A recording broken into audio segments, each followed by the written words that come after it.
one down, open fire. They are the sneaking out the track, open fire. They went to zero down, open fire.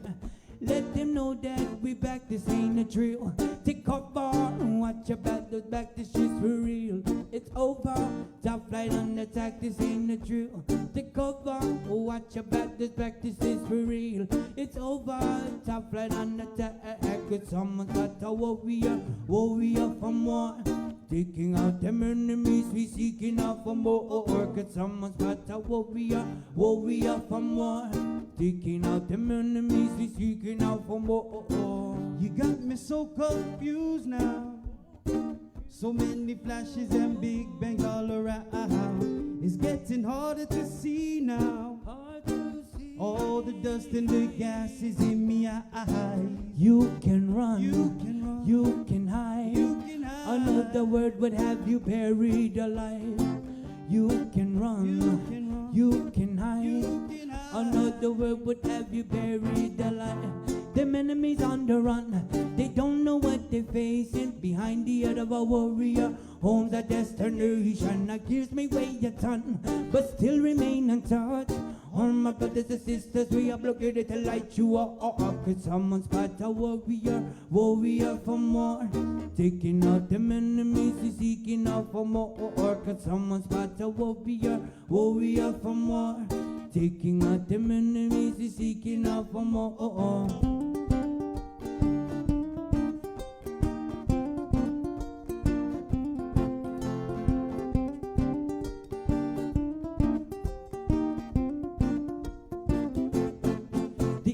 Ignorance made our boys lock and load aside. You don't understand the significance of a loaded warrior at war. It's a disaster.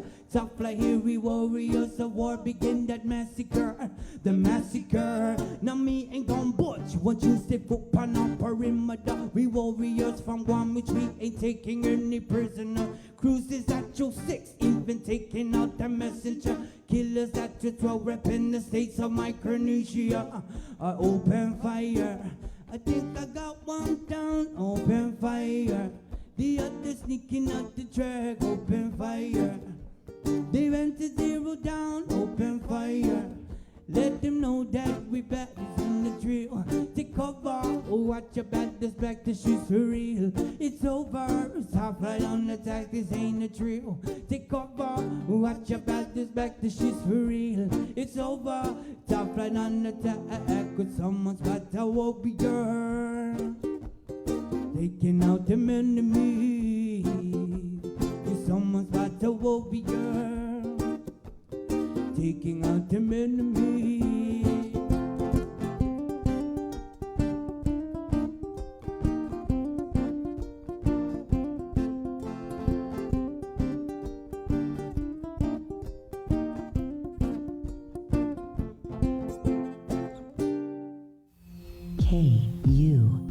KUAMFM Hagaya, Guam.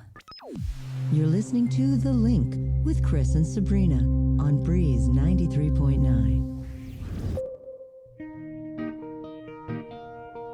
Oh na na, oh na na, oh na na, yeah. Oh na na, oh na na, oh na na. Since you've been here, you've been on my mind. So glad that I found someone who's beautiful and kind. My mama loves you and the way you do things that you do to me. Oh, it makes me lose. I just wanna rock with you. Move a little closer. I just wanna roll with you. With playing no games. I just wanna hold your hand. Take a little stroll. And baby, if you understand, then baby, I will be your man. You know I can't deny your style. Baby, you are just so good to me. Even when the sun don't Girl, you light me up with the cool breeze. I know you do the things you always do.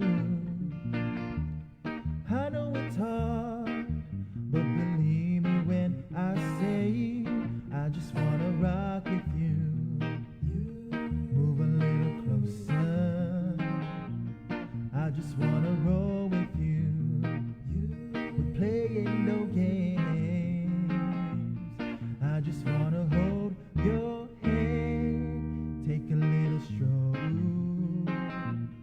Maybe if you understand, then baby I will be your man. I just wanna rock with you.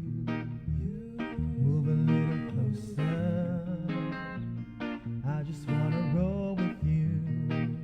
We're playing no games. I just wanna hold your hand, take a little stroll. And baby, if you understand, then baby I will be your man. Yeah. Oh na na, oh na na, oh na na, yeah.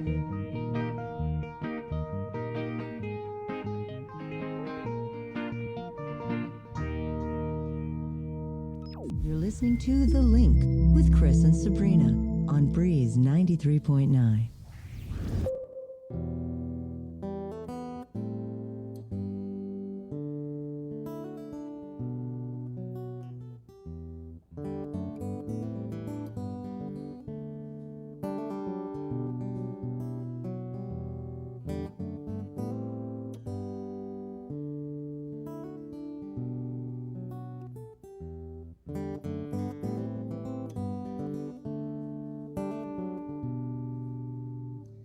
Oh, it's about that time for us to look around and meet somebody new.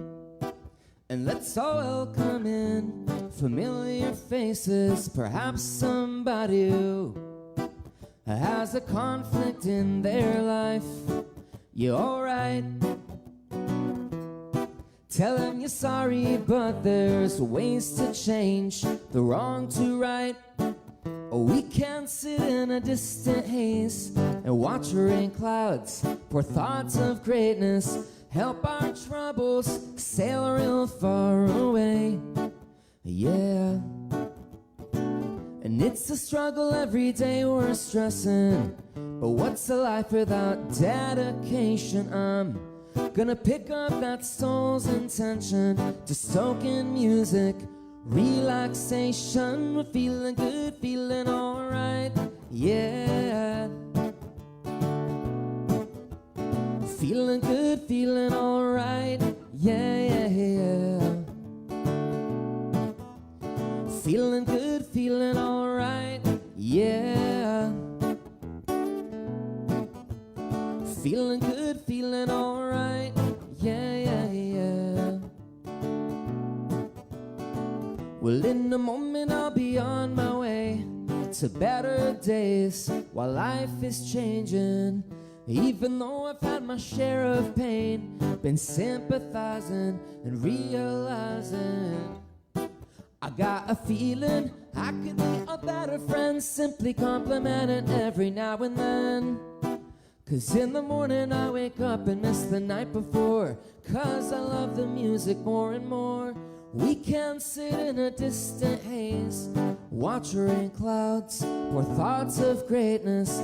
Help our trouble sail real far away, yeah. And it's a struggle every day we're stressing. But what's a life without dedication? I'm gonna pick up that soul's intention to soak in music, relaxation. We're feeling good, feeling alright, yeah. We're feeling good, feeling alright, yeah, yeah.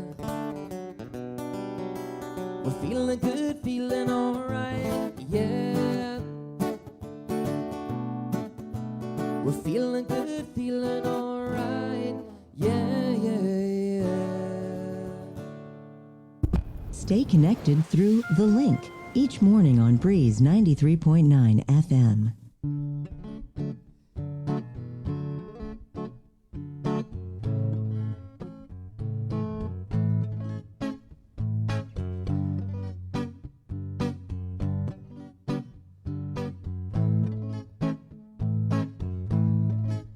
Hello, my baby, how are you doing? I really miss you. I can't wait to be in your arms tonight. Boy, your body is my serenity. Sweet melodies I hear when you kiss me, just like the first time.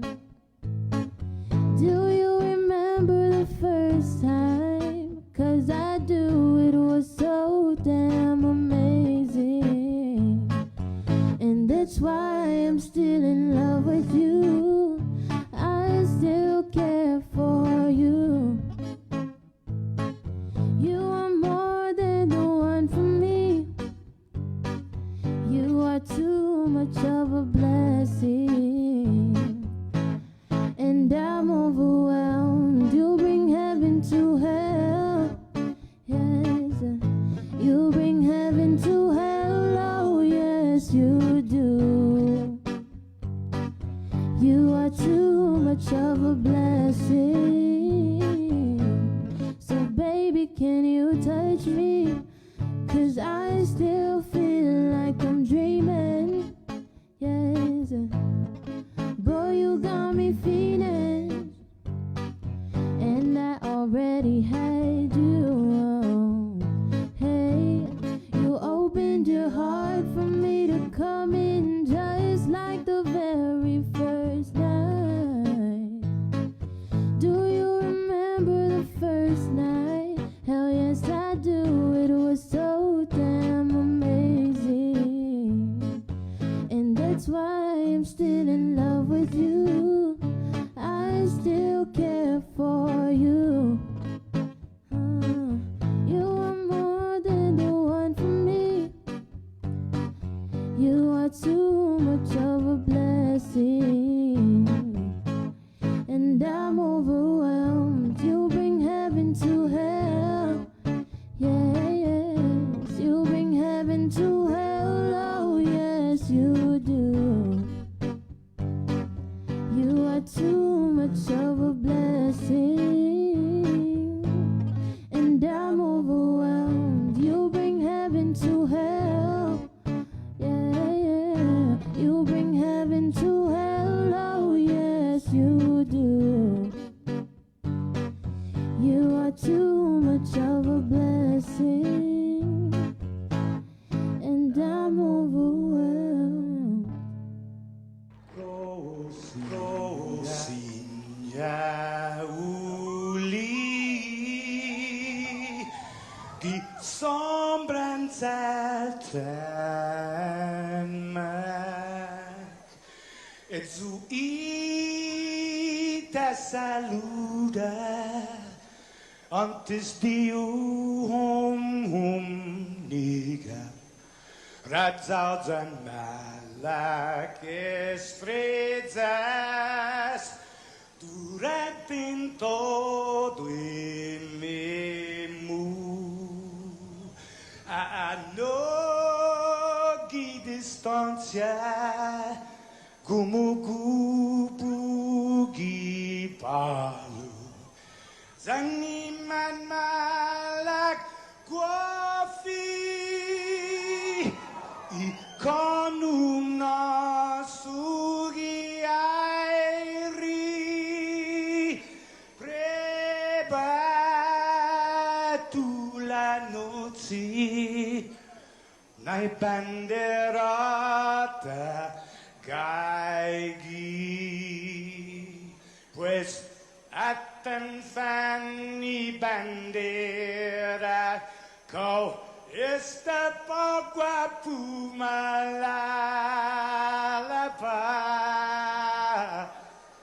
Giluk tanu man libri Senta Amity man ko body.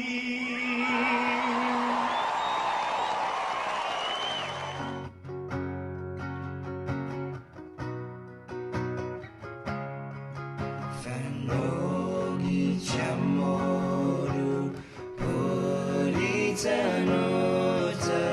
Kantai matuno Nyagi toru iluga Paraiona Parai gloria Abiba islas en para Paraiona, Parai gloria, Abiba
Just the other day, I wrote down all the things I'd say, but I couldn't. I just couldn't. Maybe I know that you've been wondering, oh, yeah. Whoa, so here goes nothing.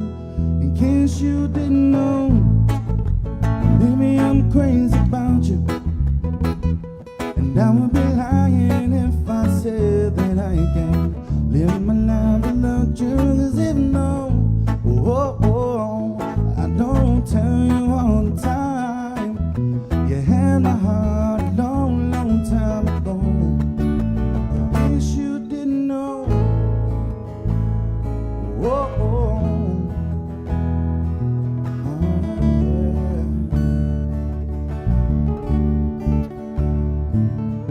The way you look tonight, the second glass of wine, that did it.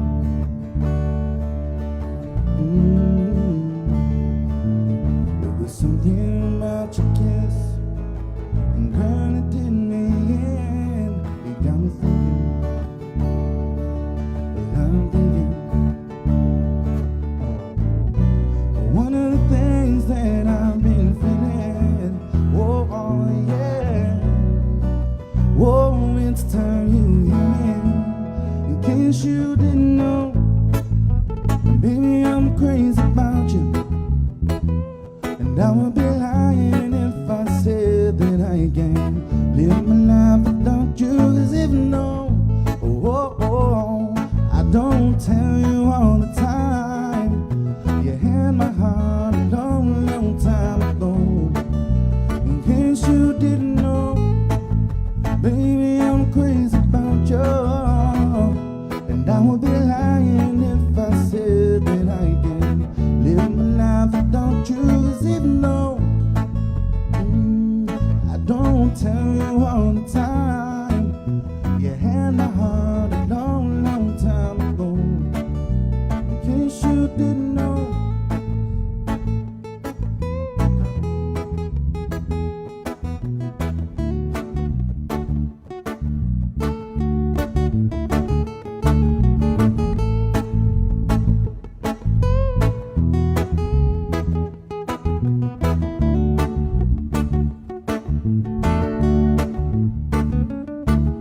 The way you look tonight, the second glass of wine, that did it.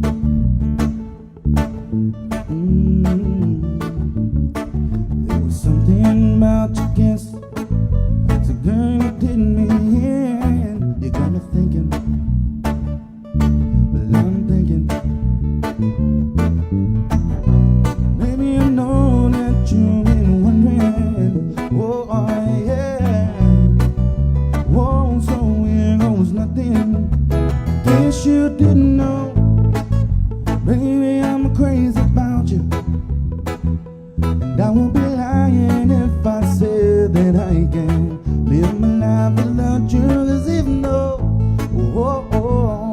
I don't tell you all the time. You had my heart a long, long time ago.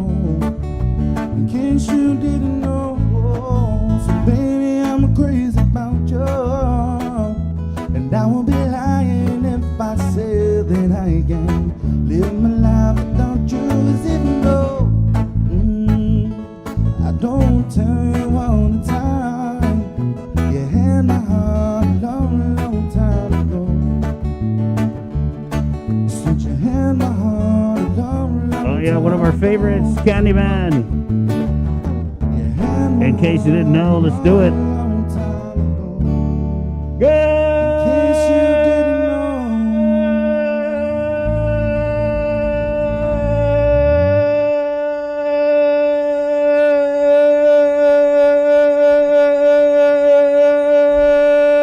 Good morning, Guam. Good morning, Sabrina. Good morning. Good morning, Friday. Whoa, madness. Oh, whoa, whoa, whoa, whoa, yelling early in the morning. Yeah, we are awake. How are you? Good.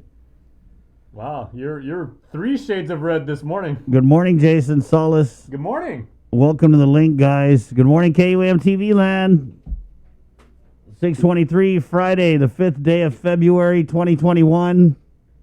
And welcome to another episode of The Link, our multimedia broadcast extravaganza here with KUAM News.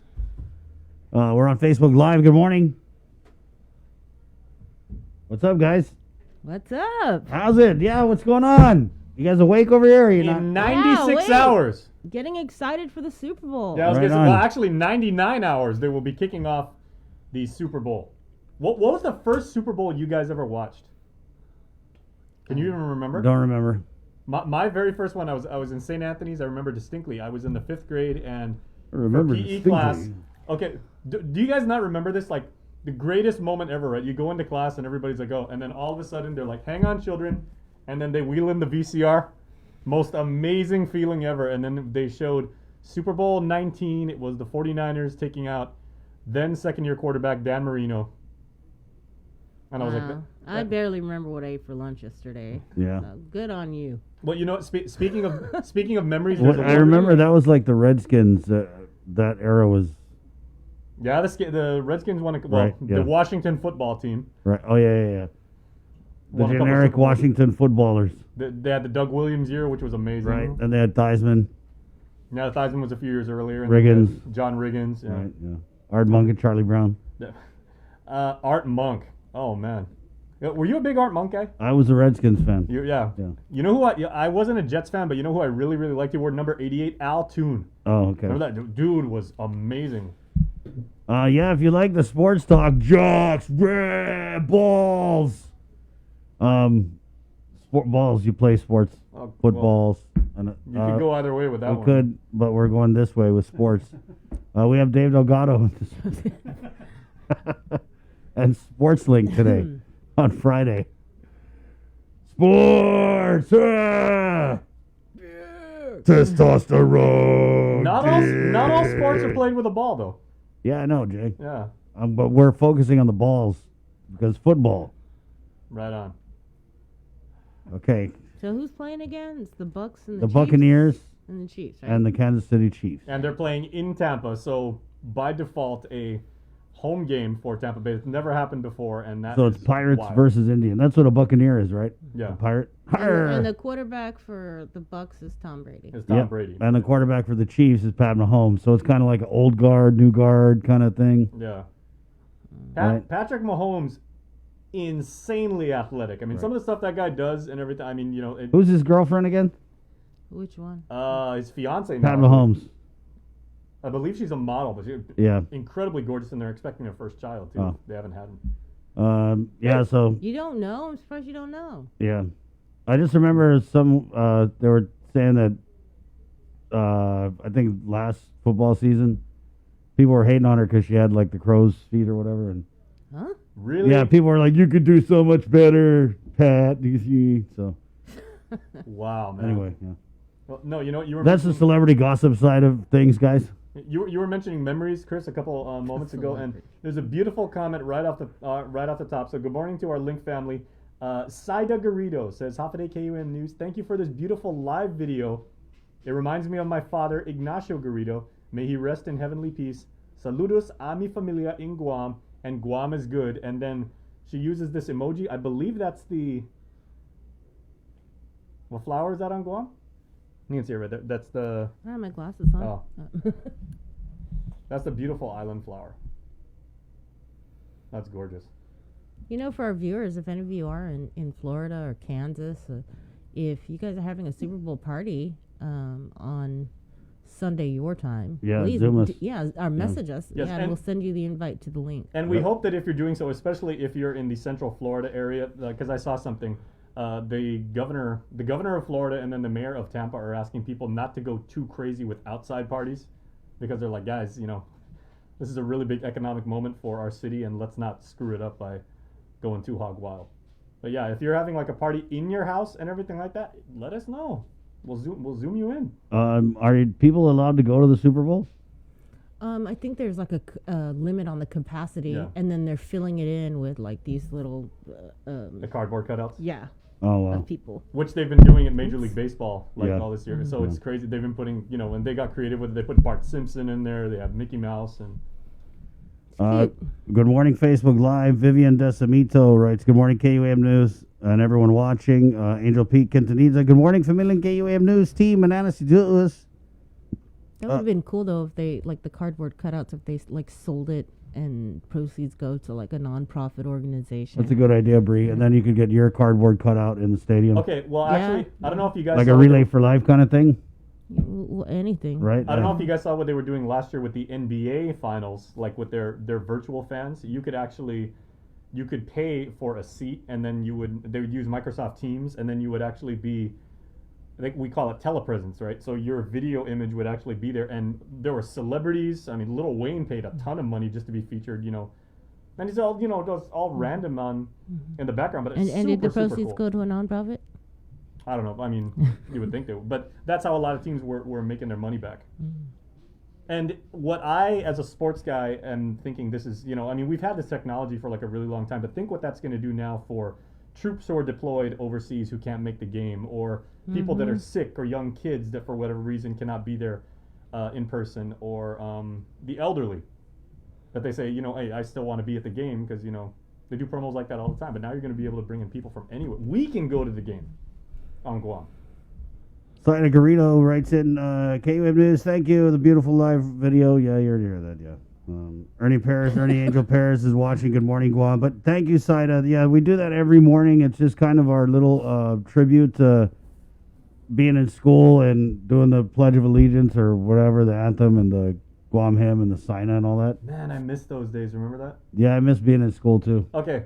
I miss not having bills, that kind of thing. It was fun. My first day at It was St. fun, that childhood stuff. Yeah, it's pretty fun. I just realized something. Yeah. You've got a rather fetching mask there. Yeah, thanks, Jay. I don't want to draw too much attention to it, but it says Rotary Sushi right there because Nice. I ate there the other day and the guy was like, hey, here's a mask. But, they didn't pay for advertising, so I was just trying not to mention it because I didn't have any masks ready this That morning. is a nice mask. I actually had the same mask. You ever done that? You wore the same mask 3 days in a row? No.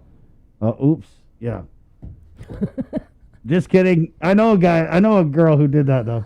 Okay, and anyway, Joseph, you got me. Anyway, yeah. Yeah, okay.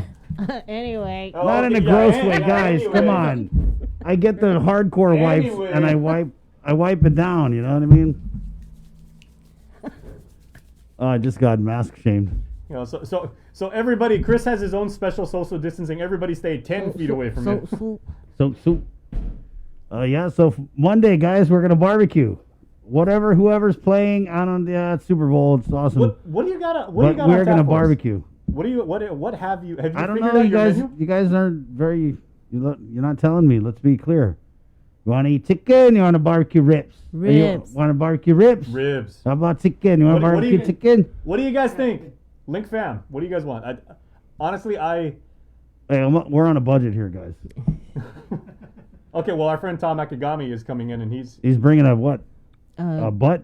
I think he said it was a pork butt. Doing pork the butt. butt. Nachos, something. Ow. He's gonna smoke it or something over Yeah. the weekend, and I just can't wait. Tom is a pro. He's got an Instagram. Oh yeah. Yeah, it's I don't know. Follow it. Yeah, Oh my gosh. if it's just, he does a lot of cooking, but he does it like scientifical. Like when you do the what's it called, sous vide, where you put the food in the Ziploc and then you boil it and then you cook it.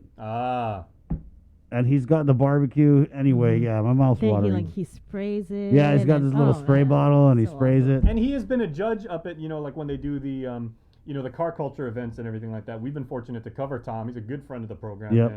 And like I remember covering him when Does he was- trench, Yeah, and when he had like the barbecue events, I mean those guys.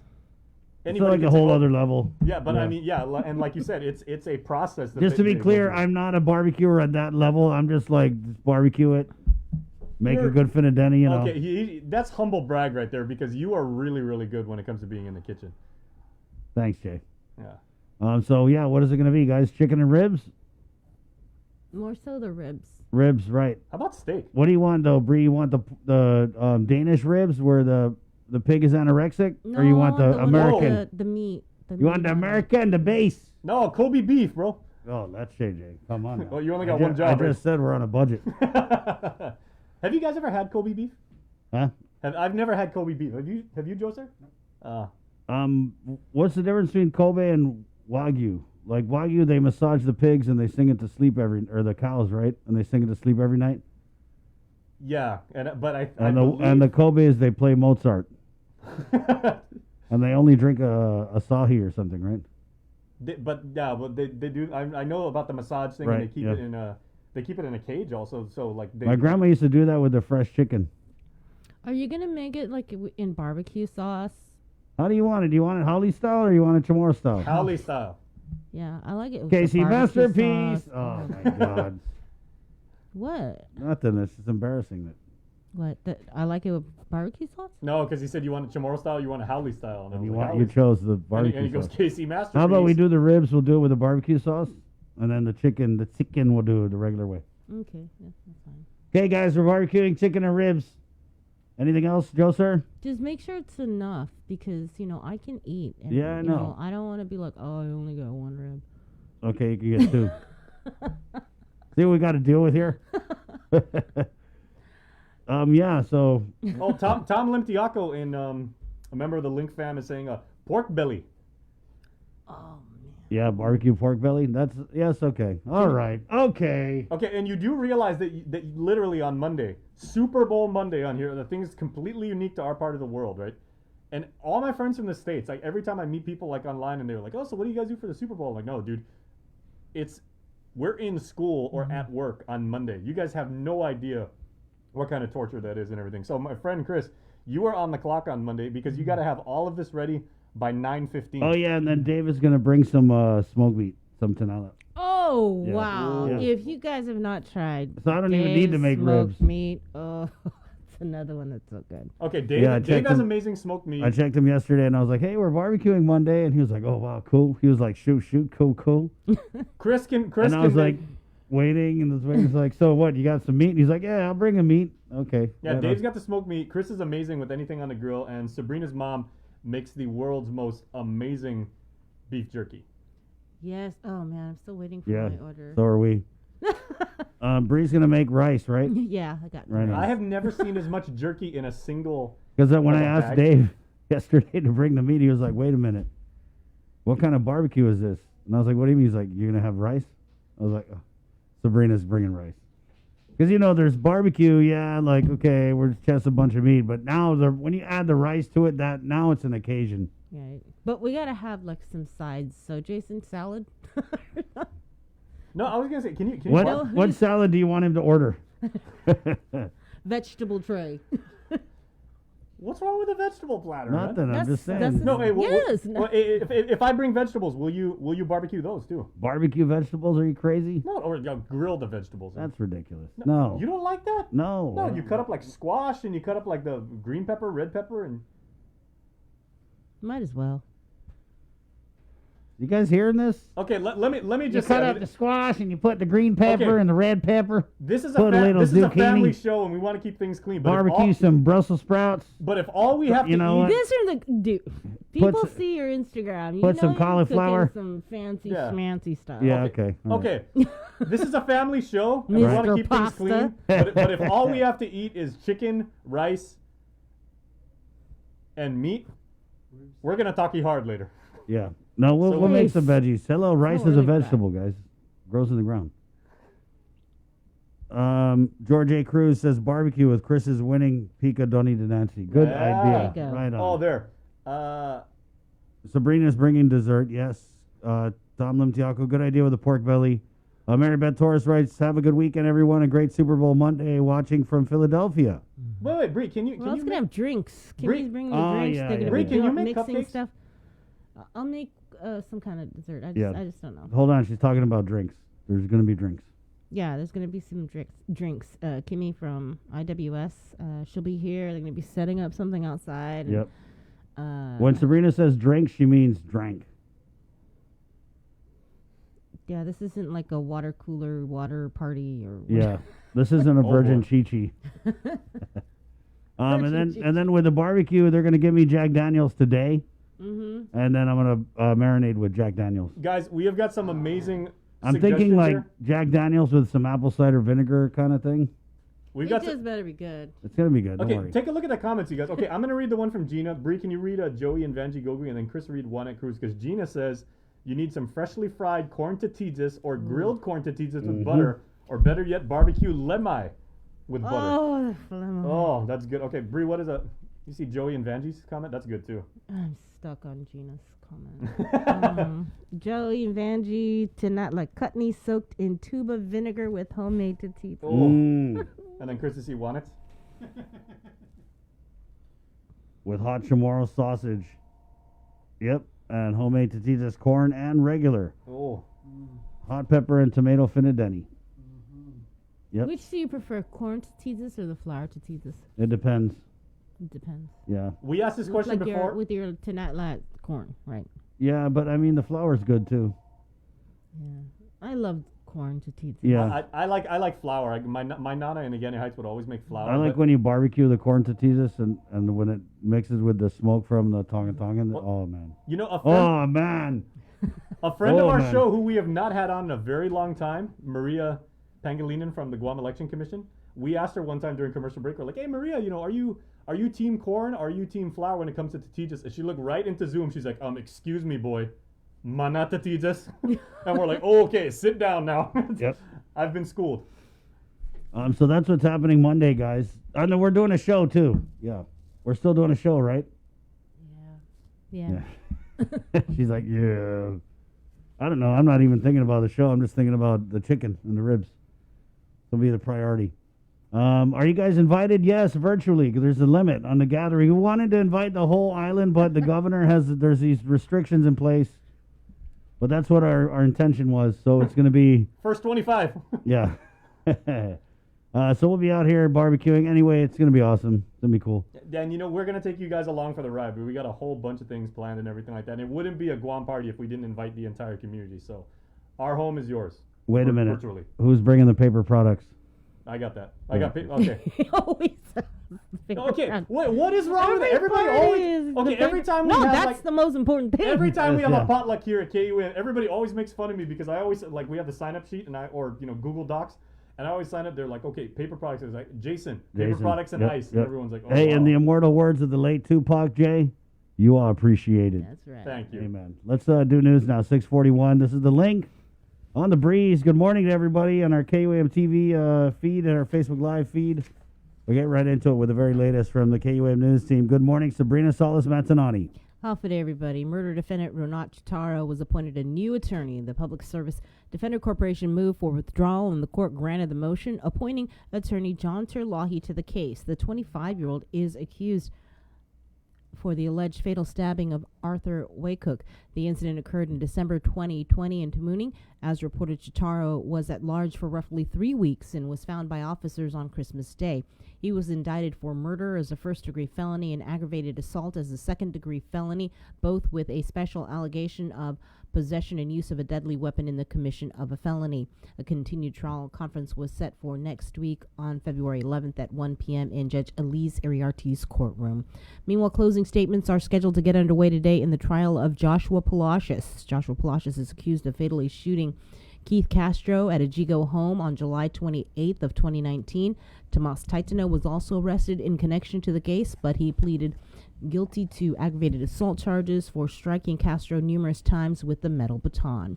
The Department of Corrections officers who were arrested for attempting to smuggle in contraband into the Manila facility are no longer with the agency.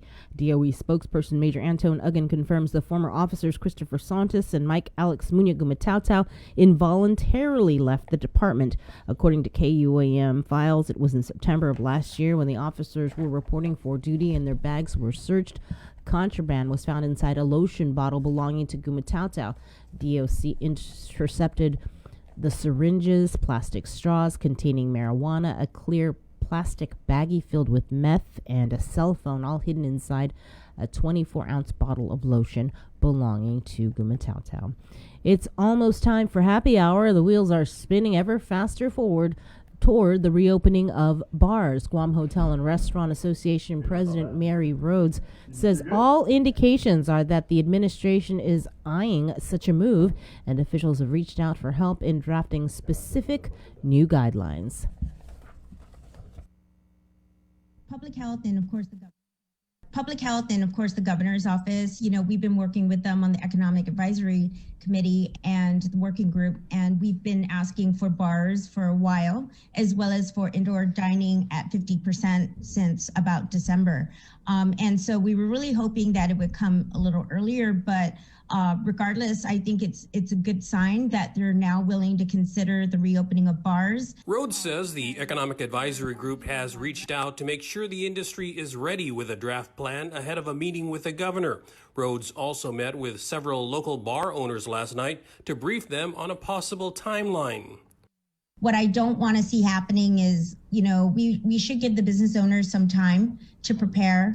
I know that when announcements have been made, it's like effective the very next day or in a couple of days. And we have time to get businesses to prepare. Even moving restaurants from 25 to 50% occupancy or planning to open after being shut down for 6 to 11 months. There's a lot of things you have to do with your facility to get it prepared. For bar owner Phil Roberto of the venue, the waiting game has been quite frustrating. This is our second shutdown, and it's been twice as long than the first. And then every time we hear that rumor, bars are going to open next week, there's going to be a change, there's going to be an executive order, and it doesn't happen. You get your hopes up one week, and it's a huge letdown. Roberto believes the bar industry understands the importance of the health and safety protocols and will do whatever is needed to dispel the notion that bars are high risk. And I think we demonstrated that very well during the first opening back in June. There's been no actual evidence that a bar on island has been a cause of an outbreak. Our names as bar owners are on the line in terms of making sure that we do provide a safe environment, not only for our customers, but for our staff. Rhodes says the governor is expected to start reviewing some draft protocols as early as next week. This is the first time in 10 months, or first time since the second lockdown, that we've been asked to really start the conversation going regarding bars. And so I think that's positive. And for bar owners who've been watching other businesses reopen ahead of them over the past months, it can't happen soon enough. Cheers. For Guam's News Network, I'm Nestor. Thanks, Nestor. With more news, here's Peter Santos.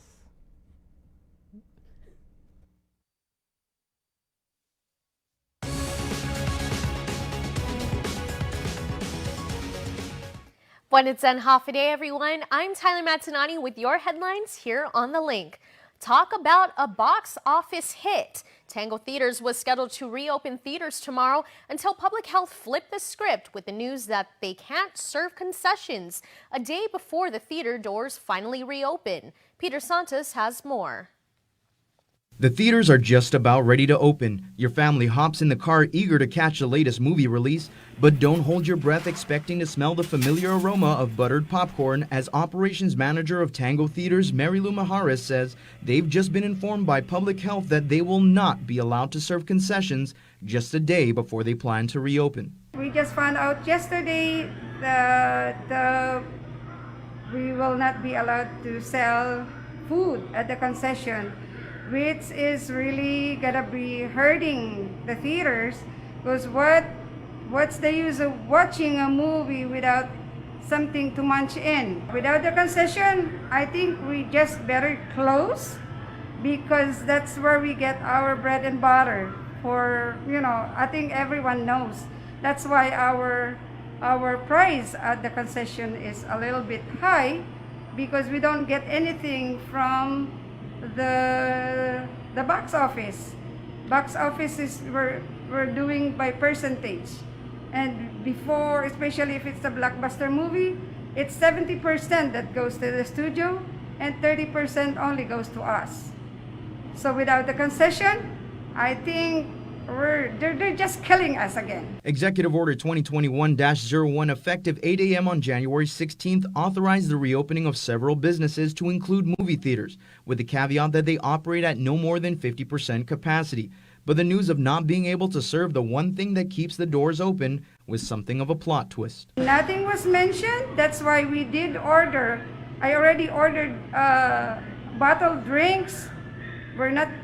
We decide not to have our fountain drinks to eliminate also cross contamination. So we ordered bottled drinks for now, and even the nachos we're trying to sell the pre-pack. We didn't receive any guidelines from public health about concession or any restriction with the food, about food serving. And despite the bombshell of not being able to serve food and drinks, Mary Lou still hopes to see moviegoers come February 5th. For the patrons, we're back and see you at the movies. For Guam's News Network, I'm Peter Santos. Guam is among 47 states and territories that will be receiving a portion of a $573 million settlement with McKinsey & Company, the consulting firm of opioid manufacturer Purdue Pharma. In August of 2019, Attorney General Levin Camacho joined the multi-state litigation. Purdue is accused of misleading prescribers and patients about the safety and efficacy of its opioids to increase its profits. The New York Times reports that McKinsey & Company has agreed to pay $500 million to settle investigations into its role in helping turbocharge opioid sales. The settlement is expected to be made public Friday, Guam time. The local AG's office has no comment at this time. In Superior Court, murder defendant Ronan Chitaro was appointed a new legal representation. The Public Service Defender Corporation moved for withdrawal and the court granted the motion, appointing attorney John Terlahi to the case. The 25-year-old defendant is accused for the alleged fatal stabbing of Arthur Wacook. The incident occurred in December 2020 in Tamuning, behind the Docomo headquarters. As we reported, Chitaro was at large for roughly 3 weeks and was located by officers on Christmas Day.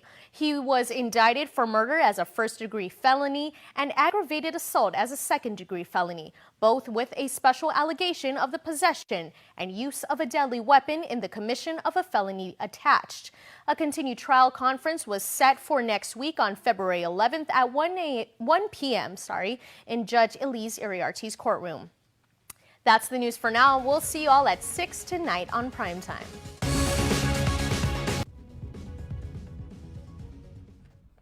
Thanks, Tyler.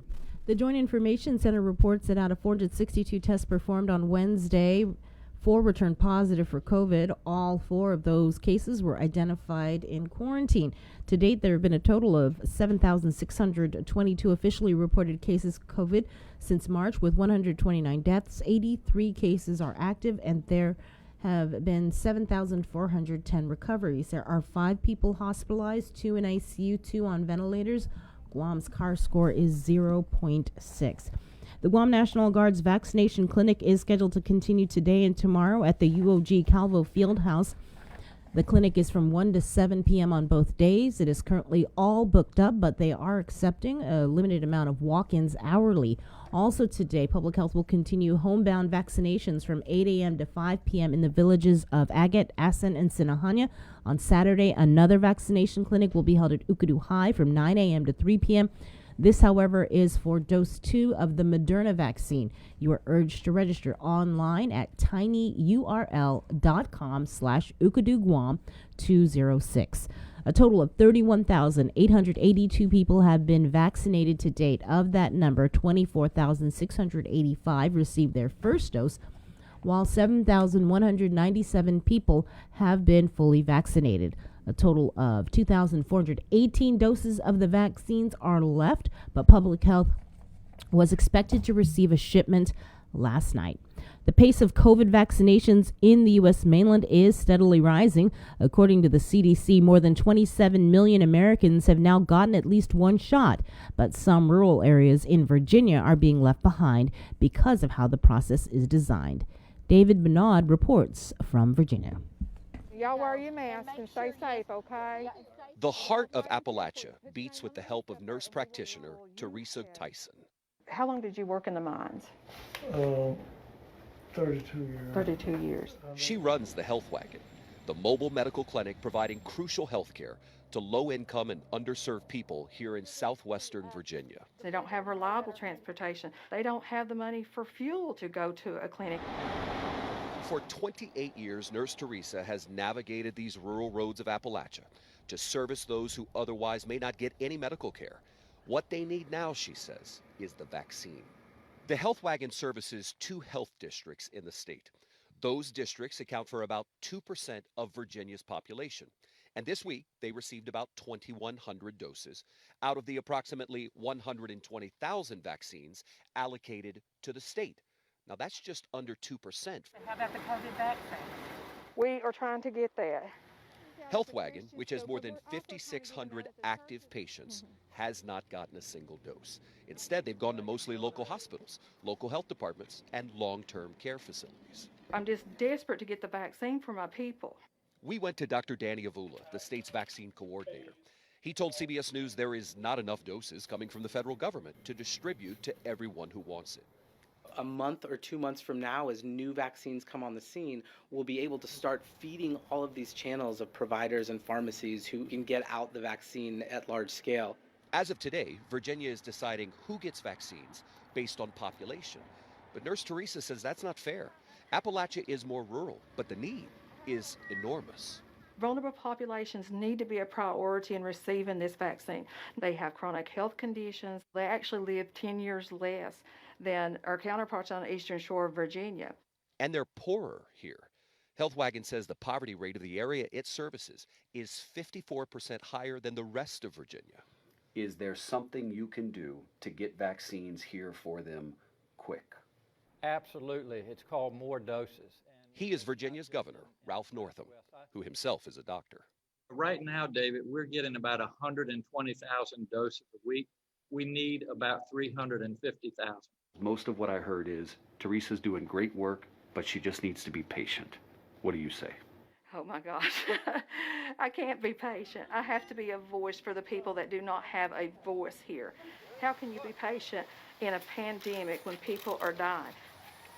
Here's the bottom line. Virginia needs more doses from the federal government, but so does every other state. In the meantime, what are they going to do to help Health Wagon? Full disclosure, when the governor heard CBS News was coming here, he asked to be a part of the story. And I thought he was going to come on and say, I'm sending doses there. He didn't. But Nurse Teresa remains optimistic. She's got a good relationship with the governor, and she thinks that now that he's on notice, so to speak, he's going to do something to help him. David Begnaud, CBS News, here in Appalachia, in the westernmost part of Virginia. And that's your news. Stay tuned for more on The Link after the break. That's spice. You're watching The Link with Chris and Sabrina on TV 11, but don't leave yet because we're coming up next on CBS This Morning. We got your 6 at 6 a.m. with The Link on Breeze 93.9 FM. Bree and I connect you with all the latest news and information you need to know to start your day. Then check back with Guam's news leader at 6 p.m. for the day's top headlines with KUAM News Primetime. From 6 a.m. to 6 p.m. and everything else in between with KUAM Digital, we got your 6.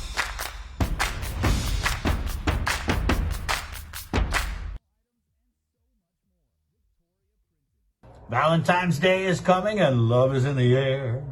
On The Link, Sabrina and I playing matchmaker. So get a love connection on The Link. We're looking for Guam's most eligible bachelors and bachelorettes. And we're going to match you guys up. You're going to go on some free dates for Valentine's Day weekends.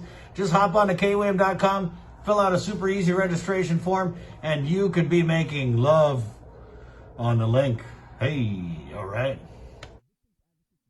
GU Self-Storage, conveniently located near the Harmon McDonald's. We offer affordable rates, online payments, and auto bill pay for your convenience. Plus gate access daily from 6 a.m. to 9 p.m. Call us today at 648-7867 for more information.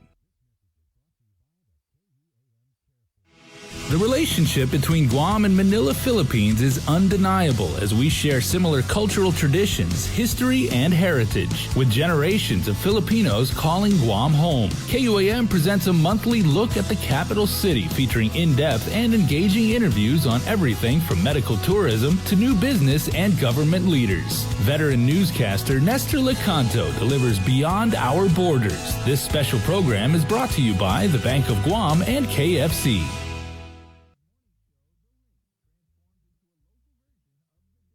Half a day in Mabuhay. I'm Ann Pobutsky. I'm the territorial epidemiologist for Guam. Wearing a face covering protects you and those around you. We know that COVID-19 can be spread by people who are not showing symptoms, which means they are asymptomatic. Because Guam remains at risk for significant community spread or transmission of the virus, it is a necessary precaution to wear a face covering when you are in public.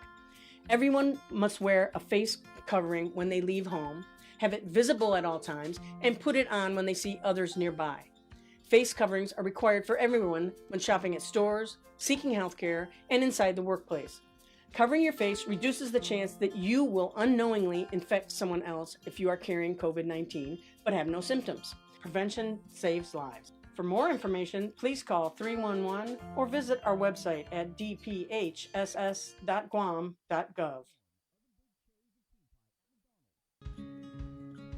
If you plan on leaving your house, don't forget your face mask. Along with hand washing and social distancing, wearing face masks can drastically reduce your risk of infection. Many people who catch COVID-19 can be contagious before they even start showing symptoms.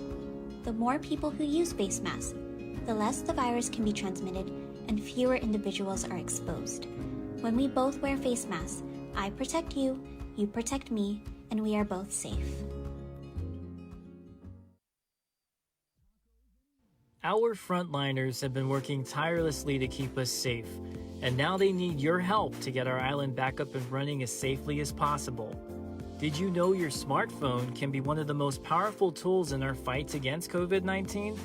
That's why we're bringing you the Guam COVID Alert Exposure Notification app. This app works by letting you know if you've been exposed to someone who's positive.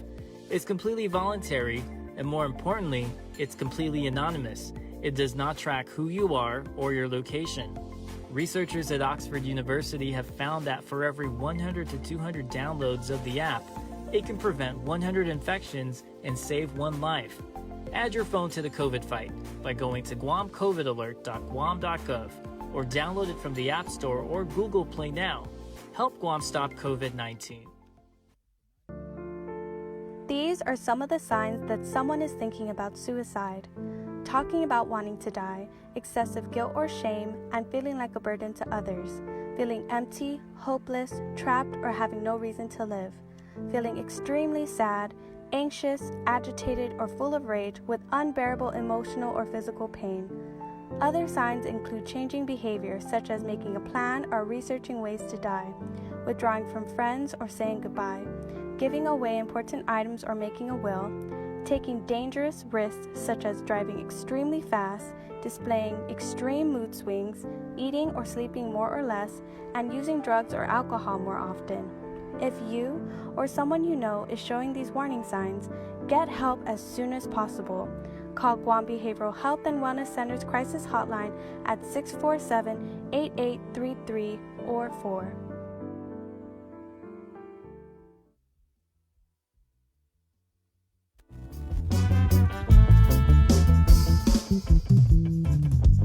It's up to you what you wanna do in this lonely summer night. Just make sure that it's worth the while and that it feels alright. Hey, it's Friday. Business! Whoa! Little bit of fat tofu. I don't often eat tofu, but when I do, I like it fat. Hey, good morning, 702. We're KUAM FM, Agotnia, Guam. This is the link on the breeze and on Facebook Live and KUAM TV. We're everywhere. We've got you surrounded. Good morning. My name is Chris.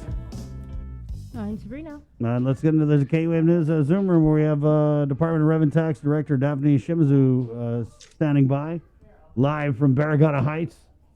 Good morning, Daphne. Hafaday, Sabrina, Hafaday, Chris, Hafaday, Jason, and Hafaday, Guam, and Hafaday to all the Link listeners.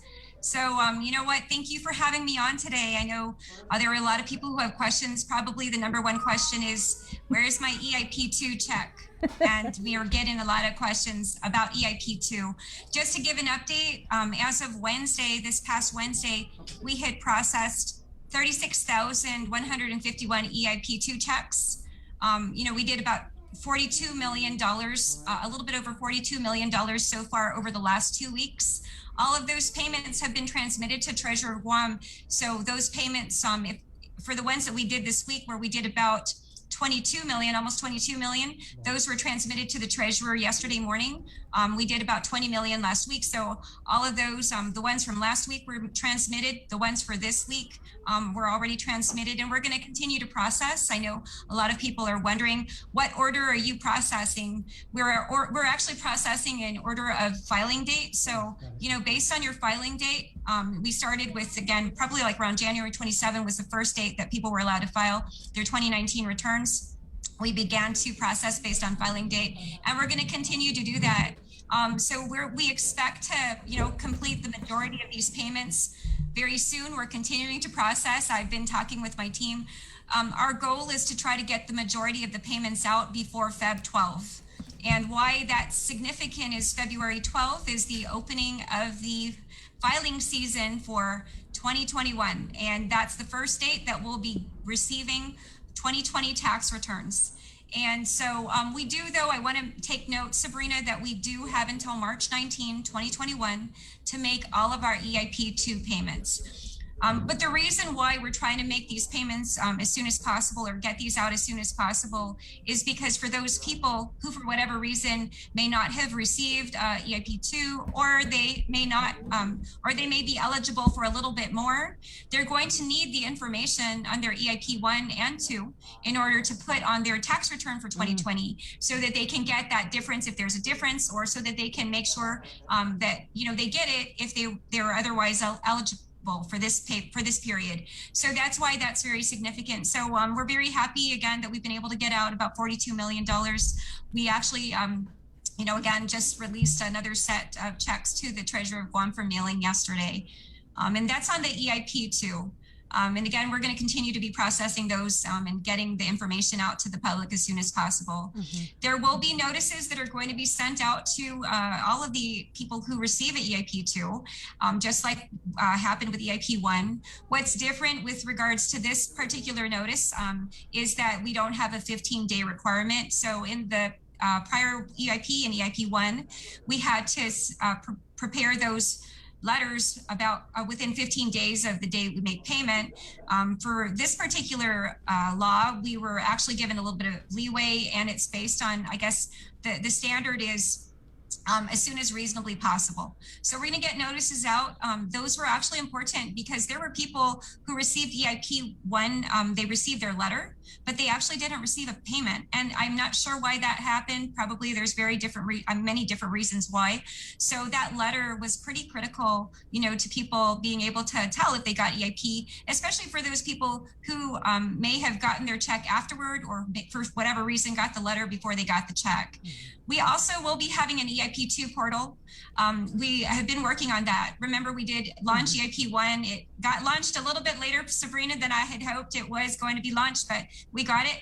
We're actually working now on just kind of finalizing the EIP2 portal so that we'll have that available and that people won't have to call us to check whether they have gotten their EIP2. So we're going to get that up and running very soon. Daph, you mentioned that the EIP2 payments were based on the filing date. What date are you guys on?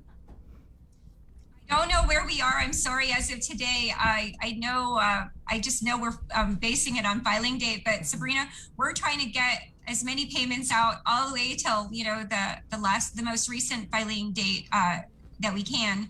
And again, it's based on 2019 returns that were filed or validly filed and processed, or it's based on a Form EIP-NF that was filed by November 21, 2020. So that's really, you know, again, what we're basing it on.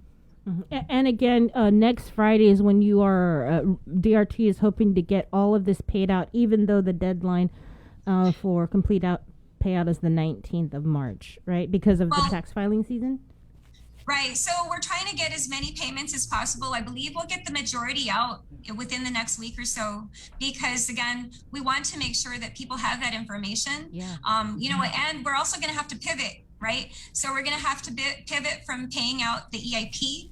And what it's called the EIP, if you get it prior to getting it on your return, it's called RRC, or Recovery Rebate Credit, when you're getting it based on your filed return. So not only are we going to have to, we're trying to get it all out so people can file their returns and have the proper information, but also because we're going to have to pivot and to begin to process 2020 returns, so that for those people who may not have received it, maybe they weren't eligible based on their 2018, 2019 return, they weren't able to get EIP 1 or 2, but they may be eligible based on their 2020. So we have to pivot and we have to start paying those, because the standard of, paying those out as soon as possible still stands, even though it's going to be the recovery rebate credit. We do have a question. How often are the rev and tax, and I know this has always been one of the criticisms, how often are the rev and tax voice mailboxes checked daily and emptied? The only working rev and tax number is the Lieutenant Governor's office number. I know actually I've been talking with my team, because as you know, we had in the last week, we just have been over the last few weeks, we've been gearing up to open up. Also, what's happened, and again, we have had to shut down certain branches over this last month because of the fact that we did have some positive cases in our agency. That resulted, because we shut down multiple branches. We shut down our administration office for a week or so. We shut down our driver's license branch. We shut down quite a few branches. And so what happened when that happened is, of course, there were some delays. And a lot of our team is still, I think we were still working to try to get clearance from public health so we can make sure we come back in and get up and running. We actually have had to ask for some help from other agencies. And so, we've had Department of Labor. Also, Gita has been helpful in being able to help us, because we have had a significant backlog in our Dropbox and also our mail. And so, we're trying to get to things. I know it's hard. I know that it's been challenging. I myself actually answer phone calls as well. I also get direct emails from our people, so I do my best to forward those or respond as quickly as possible. So for people who are having some challenges getting to us, I want to thank you for your patience and let you know that we're continuing to try to improve on it. I was talking with someone last night from our team, again, just to make sure that we are working to make sure that everybody's checking their boxes. But what's happening now is, because we have walk-in services in the morning, we're trying to we actually have people who are outside who are monitoring and assisting. Also, we have GPD, but we have people who are outside and kind of paneling people, making sure that people's applications are complete, so that when they come in, their experience with us is a good one, and that they're in and out as quickly as possible. So we have people from our different branches that are out and helping. So that means that when we, one of my really good friends actually had said to me, when something's number one, then you can only have one thing that's number one, right? So we're trying our best to serve outside. And then what happens is then, of course, our mailboxes and other things become kind of second. Not that it's not important, but, it becomes the thing that we work on the next. So in the afternoons, we still do service. Again, because, Sabrina, we do limited walk-in services, and that means limited in terms of the number of hours we have, limited in terms of the capacity as well. We're trying to serve as many people as we can. I'll tell you, even when I was coming in before 7, our team was already letting people into the parking lot, just so that we can get them off of Route 16. They were making sure that they know what services that they're getting. We actually have a numbering system so that we know what order people come in, and we serve in that order, and we don't serve people out of order, which can cause a problem. So, I want to thank, I know, again, it is a huge issue, answering phones and answering emails. That's something that I'm going to make sure that today we work to get to again. And, to all those people again who are continuing to try to get to us, we're doing our best. I promise you we are. And we're gonna, again, we just are trying to do our best to get to where we need to be so that we can continue to serve. But, we're gonna continue I will be checking on those mailboxes today for sure. On average, how many, since reopening for face-to-face service, on average, how many people are you guys seeing? Because I know when Chris comes into work, he sees the long line. Yeah, we're actually playing video, Duff. I got some video I shot. The long lines of people waiting along Route 16, and that's even before you guys are even open. Yeah, this is very early in the morning, like And you know what? 4:30. We actually have like GPD, and we have some of our team here since like 5:30 in the morning because they're making sure that we put out the cones. They're working on traffic control. They're already working to try to make sure that, again, we're prepared so that when people come into our parking lot, we are ready to serve you and help you. And I believe that so as you know, Sabrina, we actually had to, we couldn't serve both driver's license and vehicle registration on the same days. Those are probably our highest volume services. So Monday, Tuesday, Wednesday, we have walk-in services for driver's license. On Thursday, Friday, we have walk-in services for vehicle registration. My vehicle registration supervisor had actually run some reports, and he told me that I think on average, probably we're seeing about 400 transactions for vehicle registrations in a day. And that doesn't necessarily equate to a person, but that means that we have people like, you know, they're doing their ownership registration, transfer of registration, getting our transfer title, vehicle registration, other things. Those things are what we're doing. The other thing that we noticed too is, you know, and what we did change in this week, which we didn't announce yet, but because there are people who need what are called vehicle operating permits. And vehicle operating permits are basically the permits that are needed for, like, for example, when you ship in your vehicle from off island, right? You need a permit in order to drive it so that you can get a safety inspection before you can get it registered. So a lot of people were running into the issue of, okay, I need my permit because I have my car over at, you know, at the port. And of course, after a while, there are port fees, there are, you know, fees for storage that get charged. So how can we get those out? So what we did, because, you know, those particular types of services are just a few minutes. And we didn't want to have those count toward the 400 transactions. We wanted to make sure that we got those in and out. So this past Monday, Tuesday, Wednesday, as people were coming in, and I did announce earlier this week that Monday, Tuesday, Wednesday afternoons, we're accepting handicap placard renewals and handicap placard applications by walk-in. And also we're accepting those vehicle operating permits by walk-in too. So what we're trying to do again is limit the vehicle registration services that are walk-in services to really those things that take a little bit more time, like when somebody has sold a car and they need to transfer title, when they need to, you know, do things like that. But on the vehicle registration side, probably about 400 transactions. On the driver's license section, and this is for our morning services, but we're doing is walk-in only, I think we have about 150 people that we're able to serve. And again, because it does that particular service takes a little bit more time than does vehicle registration for the most part. So that's how many we serve on that side. On the tax side, although I know as we were kind of getting to the W-2 deadline, the W-3SS deadline, we had a lot of people come in. We're not seeing as many people in the tax side right now, but we're expecting that Feb 12, when we begin to receive tax returns, that we're going to have a huge line. We're going to be announcing our hours for that and what our services are going to be for that for Feb 12. Also, we do have other things that are coming up in addition to the opening of the tax filing season next week, Friday. And the following week, we have our first installment for real property taxes going to be due. And so, you know, we have kind of back-to-back things happening that are coming up at Rev and Tax. For real property taxes, though, I recommend highly that people, if you have your real property tax statement, you can actually pay it online. So if you go to our website, guamtax.com or myguamtax.com, you can work to get those payments done online. One of my family members actually called me the other day, and I had somebody walk her through it, and she was so happy that she didn't have to come up here and she didn't have to go to ITC building. So if you want to eliminate having to go through the lines, having to go and wait, you know what, you can actually pay those online, but that is also coming up. So Feb 12 is a big date for us. Feb 19, and then, you know, is also a big date for us as well.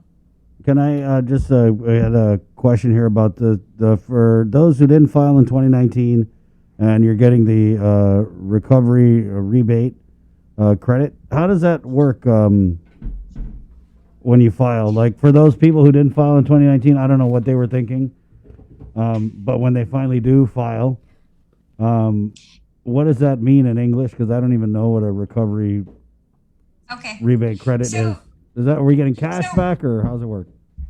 So this is the thing for EIP2. It's based on a 2019 return, and as you know, EIP1 we stopped making payments on those since December 31, 2020, and for those people who, for whatever reason, they didn't get EIP2, they didn't get EIP1, but they are eligible, they're going to have to claim that on their 2020 return, and that when it's before it's paid on your 2020 return, they call it EIP. When it's paid on your 2020 return, it's called a recovery rebate credit. And so it's just kind of, I don't know, a different name for it. Mm-hmm. Maybe it's kind of like you consider the I don't know, the caterpillar and the butterfly, right? So it's caterpillar prior to it kind of blooming and blossoming, and and then it becomes a butterfly when you're. So it's RRC is when you're being paid on your 2020 return. So that's kind of the difference. So you're still getting the EIP, but just under a different name because you didn't file your tax in. Correct, right. It's just a different name for it, but you're getting it. Actually, what's happening right now is people are receiving an advance credit. You're receiving, actually, it's called a credit, but you're receiving it in advance of filing a 2020 return. And again, so IRS created these two terminologies so that we're able to identify what it is, right? And when you got it paid, if you got an EIP, that means you got it as an advance. If you get an RRC or rebate recovery credit, that means you got it when you filed your return. Yeah, so when is it paid out when you get your tax refund? So we, as I mentioned, the rebate recovery credit, just like the EIP, we're required to pay those as soon as possible. So we expect that once we start processing returns, that we're going to work to make sure that we get those payments out as well. And we're going to, again, try to make those payments out as soon as possible. We highly suggest those. So the language that we were able to get, put into our implementation plans for EIP 1 and 2 was validly filed and processed. And that's very important because, you could have submitted a paper form to us, but that paper form may not be processed with us for a couple of months because it takes almost that time for us to be able to get it scanned, get it, transmitted, and then for us to kind of get to it. So the validly filed and processed language is very important. And that is why I want to suggest highly to people, if you can, file online. And the reason is once you file it online, it's already processed. So as long as all the information on your return is valid, meaning, your social securities are able to clear, your dependents are fine, we don't find anything else on your return when you file it online that is otherwise something that we need to look at, it's already basically considered validly filed and processed. So, for those people who may file a paper return on Feb 12, that paper return was going to take time for us to process. But for people who file a online return on Feb 12th, that's going to be in our system. We're going to be able to get to it more quickly. So, I highly suggest, again, that people file their returns online. In this past year, what we worked to do on the 2019 returns is we began to expand what we allowed to be filed online. Historically, we have not allowed for people who have dependents to file online. Also, there were certain other things with regards to income limitations. So if you had any dependent children that you had to claim, you could not file online. If you had income over $100,000, you also could not file online. So now for 2020 tax returns, you'll be able to file if you have income over $100,000 or at least wages over $100,000. You'll also be able to file if you have dependents. And so this is important, again, because more people should be able to file online. We also are making it so that, you could claim the recovery rebate credit, and you can also work to include in your income the amounts from your 1099-G, that 1099 government that people may be getting for PUA and FPUC. So for people who receive the Department of Labor unemployment benefits, for people who have dependents, for people who have to claim the RRC and are going to get paid additional, all of those things can be claimed now on our 1040s for 2020. Again, we are working to try to get as many people to file online as possible because it helps us on the back end, but it also helps people in terms of our ability to get payments out to you for the rebate recovery credit. DAF, for those who received EIP 1, is there a miscellaneous tax form that they are going to get for when they file? No, so EIP is actually non-taxable. You Okay. don't get any interest on it though, right? But it is it is not taxable. So let's say those people who didn't file in 2019, and again, I don't know what they were thinking, they don't need to like have any additional form if they got their EIP one. No. So for EIP 1 and 2, if you did receive it, you just need to know the amount because there is a section on the Form 1040 or in one of the schedules where you're going to have to enter that information. You'll just have to know what it is so that you can make sure you enter or complete your tax return properly. Because if you don't enter it properly, our system actually will have an error. It'll error out your return, and then it'll take time to try to resolve that. Are the forms online already? No, so this is the thing, Sabrina, we're working to get those forms up, hopefully by Feb 12 as well, along with the same date that we're going to be receiving the payments. Our team, I was on the phone with them earlier. We are actually wrapping up the testing for the paper filing, and now we're going into the testing for the online form. So we're hoping that those are going to be simultaneously launched, but we'll provide more information. We're also going to be providing more information on what you can file online. We're finalizing our releases on those, so we're hoping we're getting that out early next week at the latest. Wow.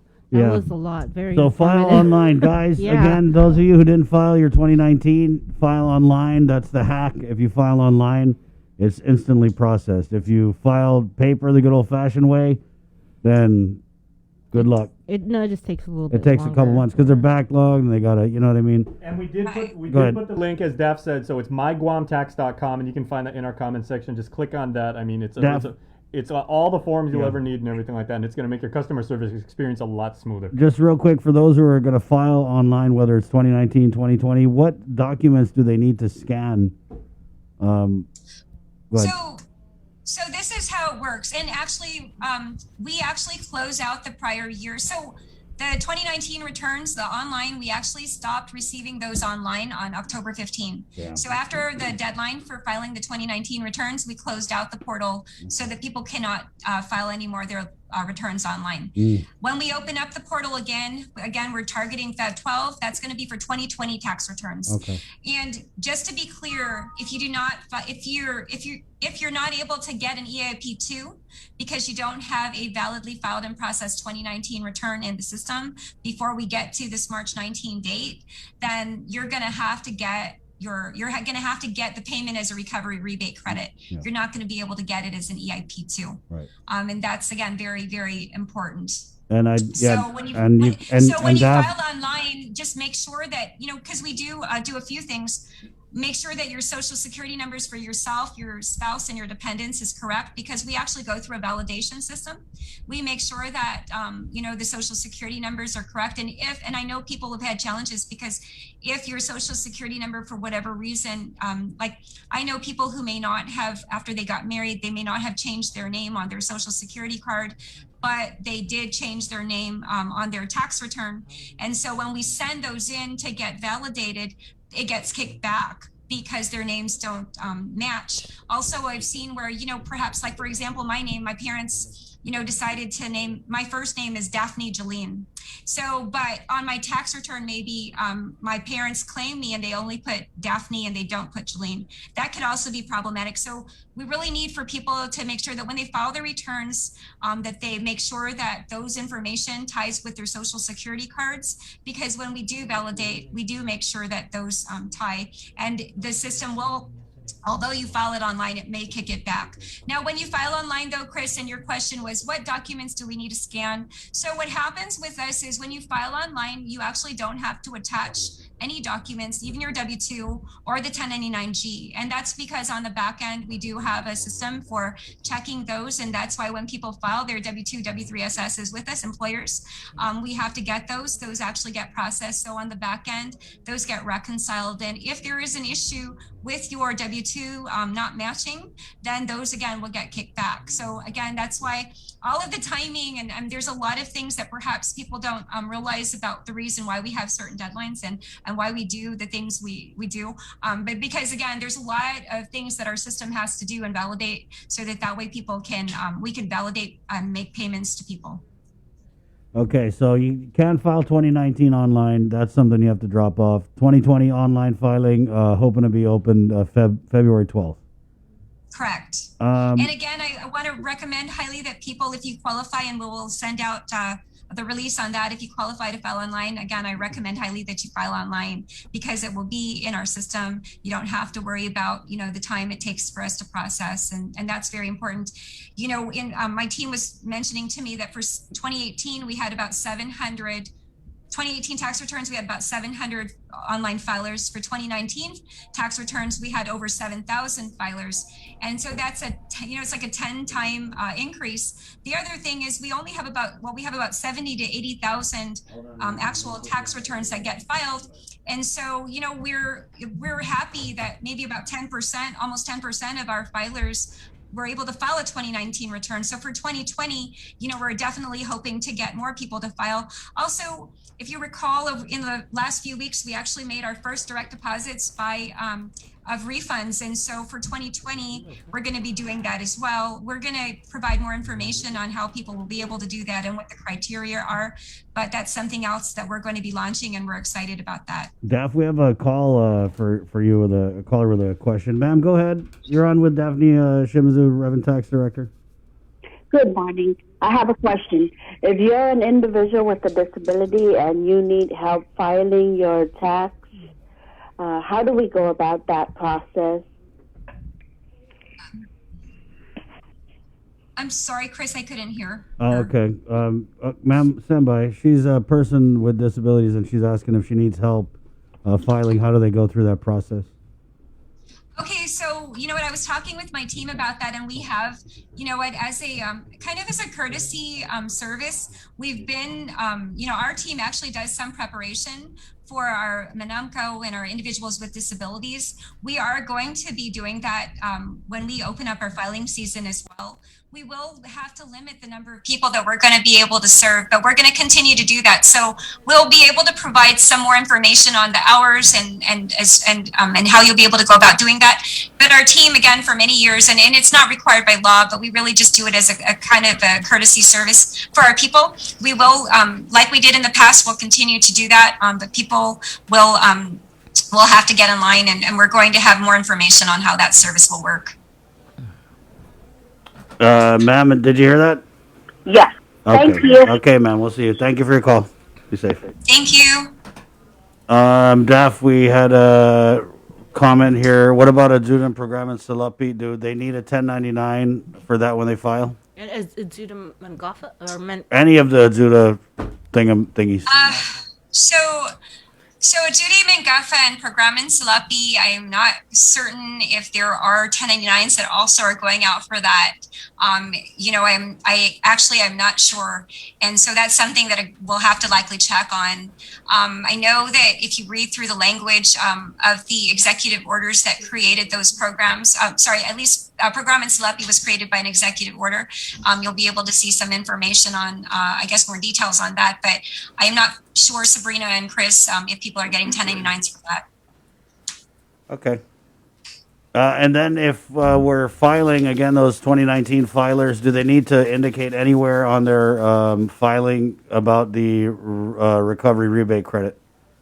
Yes, as I mentioned, there is going to be a section where you're going to have to enter, the amount of the economic impact payment that you received or didn't receive. And based on that, so say I received $800 a VIP2, and then when I get to my 2020 return, because my income level and my eligibility is such that I actually will get another, I'm supposed to get $1,200, right? So then on my, I need to enter the $800 or whatever it is that I received on my return so that I could get the difference, right? And that's why it's very important that people know how much they get in EIP 1 and 2, because that information is actually required to be entered on your return. We did when we sent out the EIP 1 notices, advice that people should keep their notices so that way they know how much they received.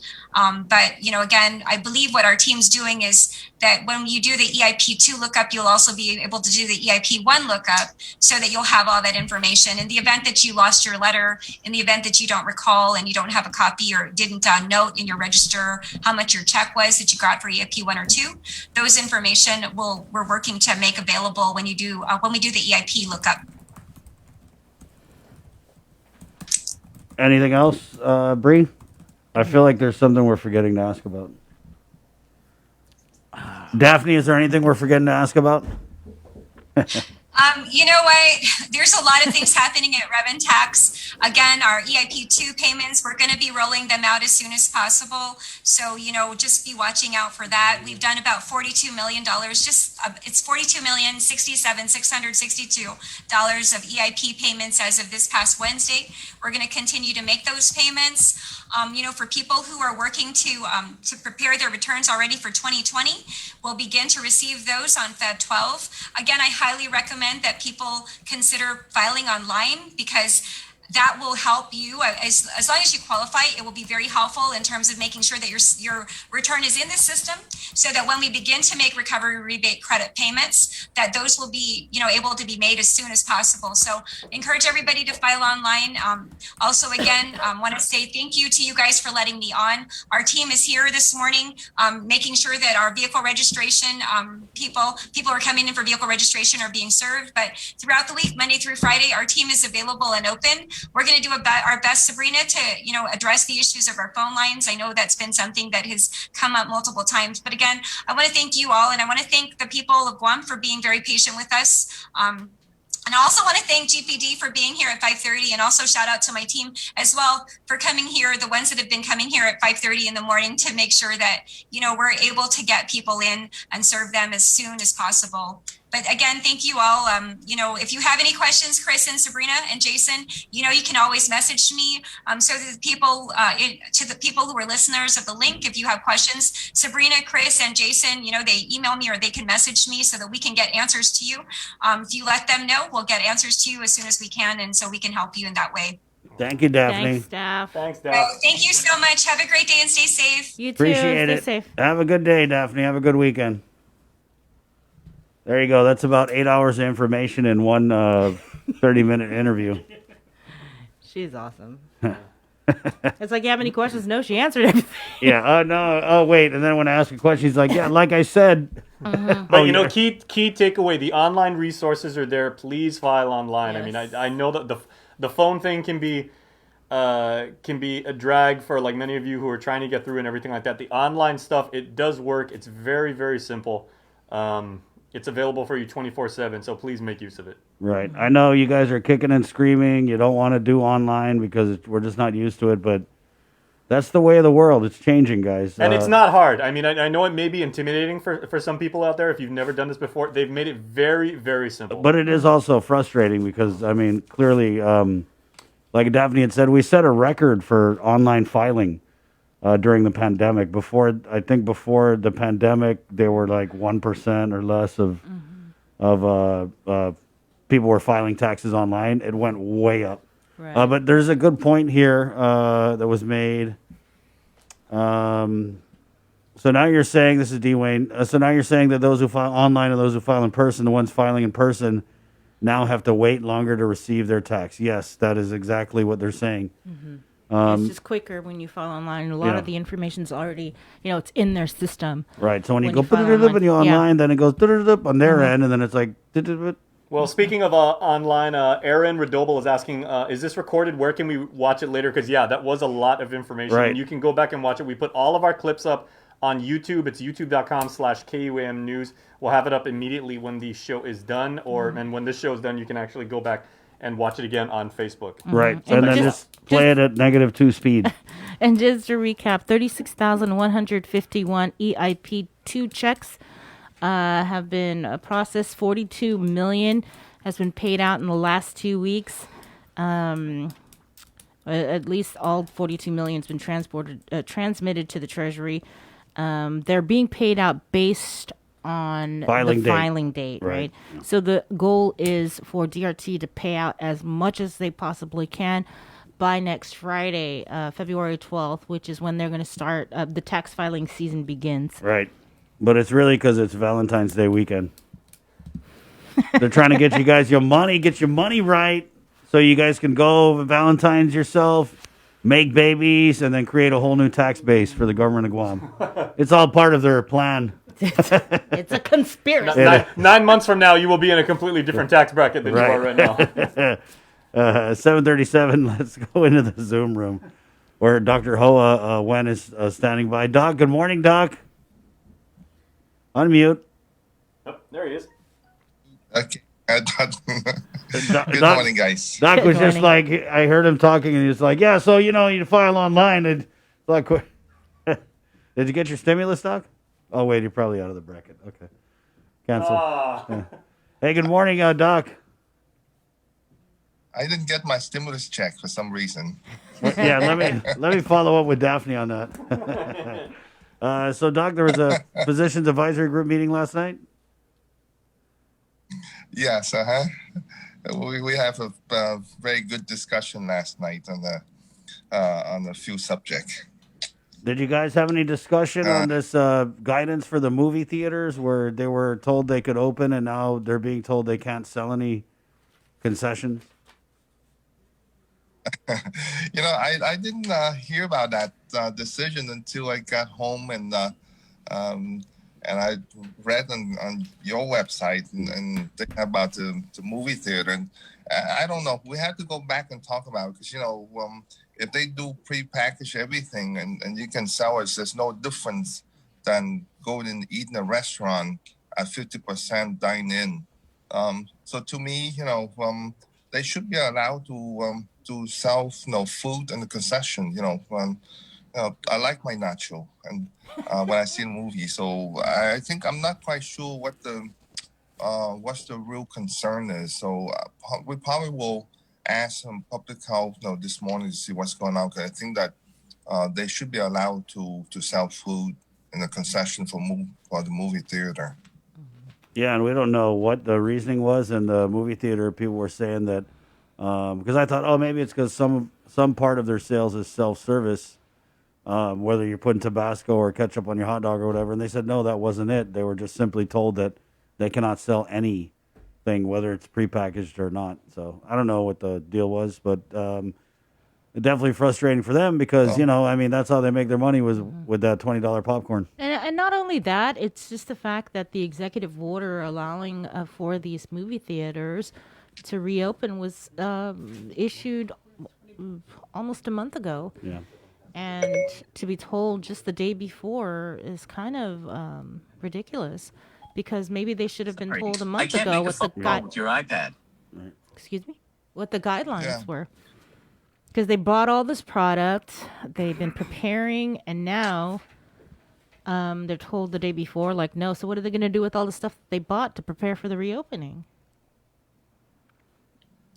Exactly. So I think after this, they will go back and rethink about that because, like I said, they should be. Everything else is opening at 50%. They are 6 feet apart. There's social distance there, so I'm very sure that when you sit in the movie theater, so they should be allowed to eat, snack, and drink. Yeah, definitely, Doc. So what kind of conversation are you going to have on this? Is this something that you're going to follow up on this morning?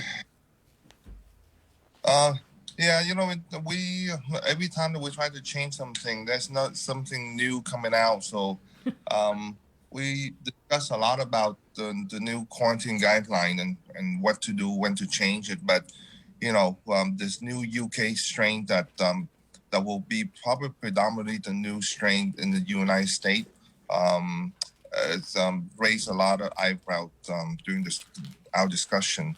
So we, just because of that, we probably will not implement any new quarantine guideline until probably mid-March or the end of March, because the new strain probably will be pretty much in 29 states now in the United States, and probably, again, during mid-March, probably everywhere in the United States. I think it's already in Hawaii. And in the UK, the hospital admission increased a lot. It's much more infectious than the current strain. So we probably will not implement the new quarantine, any change until probably mid-March or the end of March. It's just the island is doing very good at this point. So we don't want to change anything yet. Regarding positive in the clinic, I don't know about the other clinic, but AMC, the few positive we have is relate to recent travel. Those are essential workers that were allowed to go home because they're essential, but they test positive. Why they have to restrict range of movement at home? So, yeah, it's our community is very good. We just have to continue to protect the border to make sure that we catch anything that come in. Yeah, my mom's in Kansas. She just forwarded me an article that they got the variant in Kansas now too. Yes. So again, guys, I mean, we are, I think, pretty good on our immunization so far. But again, we have a long way to go until we are about 80% immunized the whole island. We still have a lot of risks. So as much as we like to kind of soften up the quarantine guidelines, I don't think it's a good idea, and I think the PAC also don't think it's a good idea neither. Just for clarification, Doc, when we read the Joint Information Center reports, and it says let's just say 4 people tested positive for COVID-19 out of X amount of tests. They reported recent travel history and were in quarantine, but it doesn't really say if they were in the government quarantine facility or if they were on home quarantine. Do you know, are they testing positive out of the quarantine facility or are a home quarantine? When they say recent travel, I think it's a mixed bag with the Q factor and also some essential worker. Again, like I say, the positive that we have in our clinic is definitely related to recent travel. So it's not something that we see in the clinic at this point that is come from home. It's the positive we have is because they travel somewhere and they just come back to the island. But again, because they deemed essential, they're not in the Q factor. So that's probably a mixed bag of Q factor and people on essential work on home quarantine. That don't stay in the government quarantine facility. Okay. Yes, I mean we talked about Saipan and how they are at this point. They don't have any positive community now for about almost 6 months. That's a long time to have. That is a long time. Community. So wow. Yeah. So the quarantine facility work. That concept worked for them. So that's pretty impressive. I didn't know that until you mentioned me yesterday. Yeah, but they also test everybody when they come in at the airport. Yes, they have 2-step testing. They have tests upon arrival, and then they test again on quarantine. I think like 5 days after. Mm-hmm. So they do the 2 tests. And that seemed to work for them. And so far, because our community spread is down, it looked like it's working. Because we again our community spread is way down compared to a few months ago.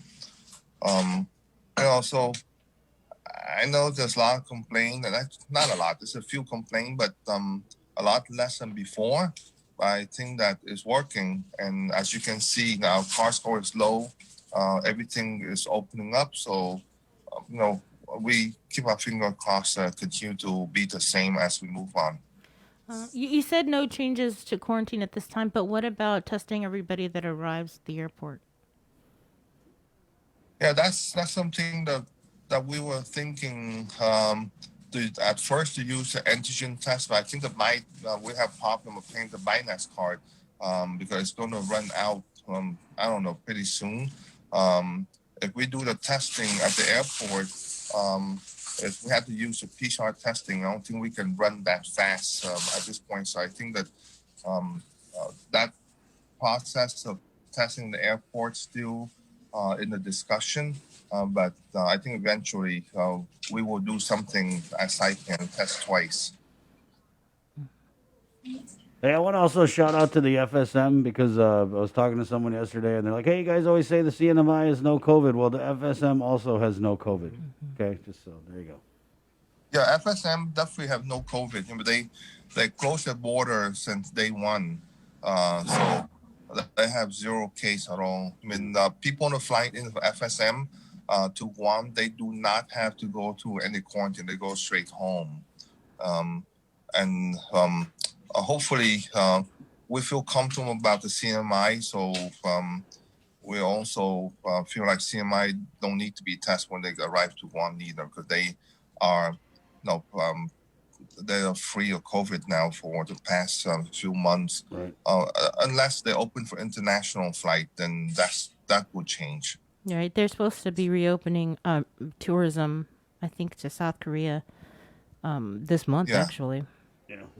Yeah, that will change. Either that or they have a positive case in the community, then that will change our guideline for them. But right now, for our brother up north, they're doing very good. So no changes to quarantine. We still haven't implemented any sort of testing on arrivals at the airport. What else did you guys talk about? Yeah, I mean, the Saipan can do because their number of arrivals is very low compared to us. Right. I mean, they probably, I would say, less than a quarter what we have for our arrival. So when you have that low number, yes, it's very easy to do testing at the airport upon arrival. But we have so much people, and the number of passenger arrival from the state and from the Philippines have increased a lot. So it's really hard to implement the testing at the airport with that amount of people coming in every day. Well, I mean, this wasn't. This is something that's been talked about, though, for a couple months now. I mean, the airport executive director was on here. GVB has been wanting to see that, and they're looking at reopening tourism in April. That's just a couple months from now. I'm not quite sure that any tourists going to arrive in April. It's a very, it's a very aggressive thinking, but no, I think in reality, probably sometime the end of the summer. So what else did you guys talk about? We talk about a little bit about the vaccine. We are somewhat doing very good on the vaccine. I know we received some vaccine coming last night, and then again maybe on Saturday. But the rate that we going on the vaccine right now, we really need to have a higher number of supply. Because 9,000 and then I think 17,000 total. We burned that through, own that in about probably 2 weeks. The rate we're going right now. So we probably need a more vaccine. Are you guys running into any issues with getting the vaccines, Doc? Or because I know they said there was a shortage until we got a new shipment or something. Yeah, clinics still have a problem with obtaining a vaccine, and we asked public health to change the policy quite a bit to require clinic to go down to 0 on their refrigerator before they get resupply. Just because once we go down to 0, the process of getting the vaccine into the clinic will take a day or two, and during that day or two, you kind of lose the capture of patient that already in your clinic that need the vaccine. So we asked public health to change the policy on supplying the vaccine in the clinic to not wait until we're down to 0. So they're gonna go back and rethink the strategy and supply the clinic to a certain number. Go down to maybe 2 or 3 vials in the refrigerator that they start to need to supply the clinic. And because the clinic overall, every clinic gives a small number of vaccine, but when you add up all the clinic, it's a huge number. And that's the goal for the governor, that her instruction is to get the vaccine out to the people as fast as possible. Did you say, or are you aware if a new shipment of vaccines arrived last night? Because I think the Moderna arrived last night, but the Pfizer is supposed to arrive on Saturday. So we should have about 17,000 or so Doc. total number of vaccines coming. Doc, whose vaccine is it? It's a people vaccine. I keep telling you that's actually Dr. Mike Cruz coined. I like that term. It's the people vaccine. Say it. And You got to it say it needs with to the get out It's to the people people's from- vaccine. It's the people's Yes, Chris, vaccine. Auntie Lou, it's not your vaccine. It's our vaccine. And the guards have been a wonderful job. I tell you, they are doing a very good job. That your project is the key to get the people vaccinated. So I think we're doing very good. I tell compared to the state and territory. But like I said, we probably need a lot more vaccine every month because if we go the way we go right now, we run out of vaccine in about 2 weeks or less than a week. We give a lot. Good for you. Well, that's what you're supposed to do, Doc. Yeah, good job of people in Guam and showing up and getting the vaccine. I tell you, our people are a lot better than anyone in the state. Right. And then the current criteria is it's currently 55 and up, caregivers, people with disabilities. There's a few Funerals, other, mortuary. right, funeral workers. Mayoral staff, mayors. But just be honest, what we're Yes. seeing, guys, is since a couple weeks ago, we kind of blew the lid off this, is there's days when they vaccinate people and they have extra vaccine left over, and if they don't use that vaccine, it goes to waste. So what they had been doing was they were giving it to friends and family or whoever is around there at the vaccination clinic. Yeah, so like we said a couple weeks ago, just get yours, Guam, because it's like the wild, wild west. People are getting the vaccine that aren't in the categories, and I mean they should be able to get it. We've taken care of the Manamco, and if the categories aren't moving fast enough to keep up with the demand on the vaccines, then so be it. Let's get out there and do what we got to do to protect ourselves, because that is the people's vaccine. Right. So you could probably go towards the end of the clinic, right? And see, like, for example, let's say UOG, if there's I think it closes at 7. So would you recommend going at like 6:30 and seeing if there's any left over? Yeah, I mean, on the clinic, when we open the bottle, if the lists are empty and we have patient in the clinic, we will start making phone calls to make sure that we have enough 10 people per vial. So the clinic operate differently, but on the vaccination site like Okadu and Southern, especially, if they probably have a lot of vaccine left, so I would go toward the end of the day. They might have some vaccine left, and the chance that you get the vaccine is very good. So you get the first one already. Now you are committed to get the second one. So I would take my chance and go to Okadu or UOG, right? Yep. or Just get your I'm in Southern. sticker. Yeah. Put your I'm in sticker on your forehead and then let you ready. And UOG are very good.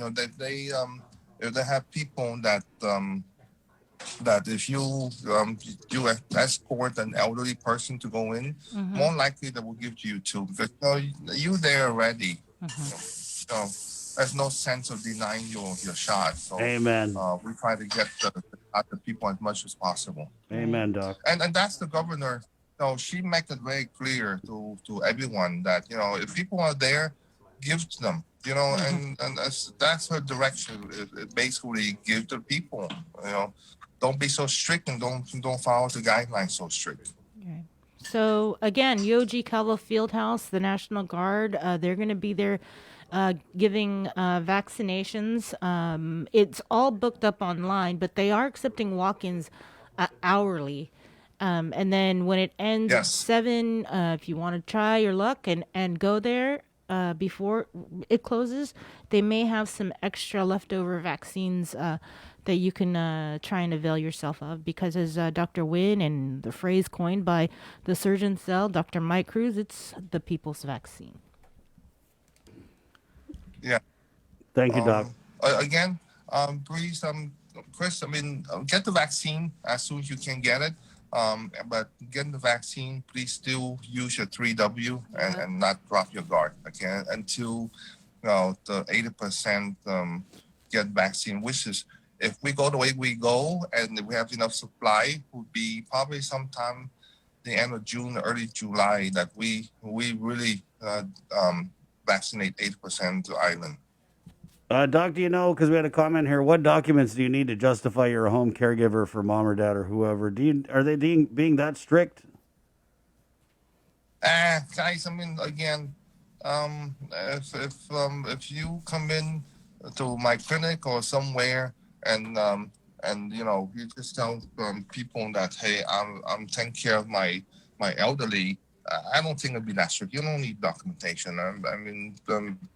We gotta trust what people say, and they will have the vaccine. Yeah. Again, people with disability, guys. If you have children with disability or something like that, they also will be eligible to get the vaccine too. Thank you, Doc. You're welcome. The people's Anyway, doctor talking about the people's vaccine. Yes, and I tell you very clear that the governor wants to kind of get the vaccine to the people, and again, not too strict the guideline. Hopefully, they would drop the site, like number 1 Pfizer, number 2 Pfizer, number 2 Moderna. It don't make a difference. I think they say you carry a card with you, you should know that you're number 1, number 2, and there shouldn't be different cycles. People get confused when they get to the number and number 1 and number 2. So it's the same. You show up, you show your card, and they should know number 1, number 2 already. Yeah. Hopefully our people will know the difference between number 1 and number 2. I want to give them a little credit. Well, it's on the card, but I think any site should be giving, both number 1 and number 2, and not restrict to certain number only. Thank you, Doc. So, you're welcome, guys. Have a good weekend. We hope for the best. Right. Who are you rooting for in the Super Bowl? Yep. You want to come on Monday, Doc? You like football? American football. Who's going to see patient? Nobody gets sick on Super Bowl Monday. I Hello. wish I can sit down and watch football. Well, you can come by. I'm going to barbecue chicken and ribs. Thanks, Doc. Okay, I try. Okay. Yeah. Okay, we'll see you. Okay, guys. Bring some vaccine with you. Have a good day. Okay. Take care. Okay, bye. Yeah, bye. All right. Maybe we could do a little outreach out here. Super Bowl vaccine. Guys, it's 8 o'clock. We're KUAM FM. To our viewers on KUAM TV, thank you so much. It was great with you guys this morning. Just the perfect way I want to spend my Friday with you, the people of Guam. So there's a whole bunch of great programming coming up. What? On KUAM TV. Or you can jump over to our Facebook Live feed where we're going to be going in with the Senator Sabina Perez, Democrat senator with the 36th Guam legislature. There was an informational hearing with DOL earlier this week. And then she also had a bill about, it's something with the disclosing if you're selling a property, and we'll get into it. There's a couple interesting things I saw in there. So my name is Chris. I'm Sabrina. Thank you, KUAM TV. Esta Adios. Bye.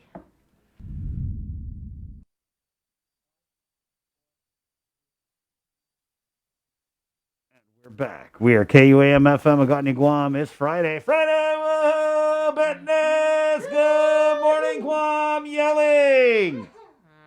Brought to you by IT&E, Calvo Enterprises, and Carrier at 647 Cool. The link continues next. Good morning. Catch the link.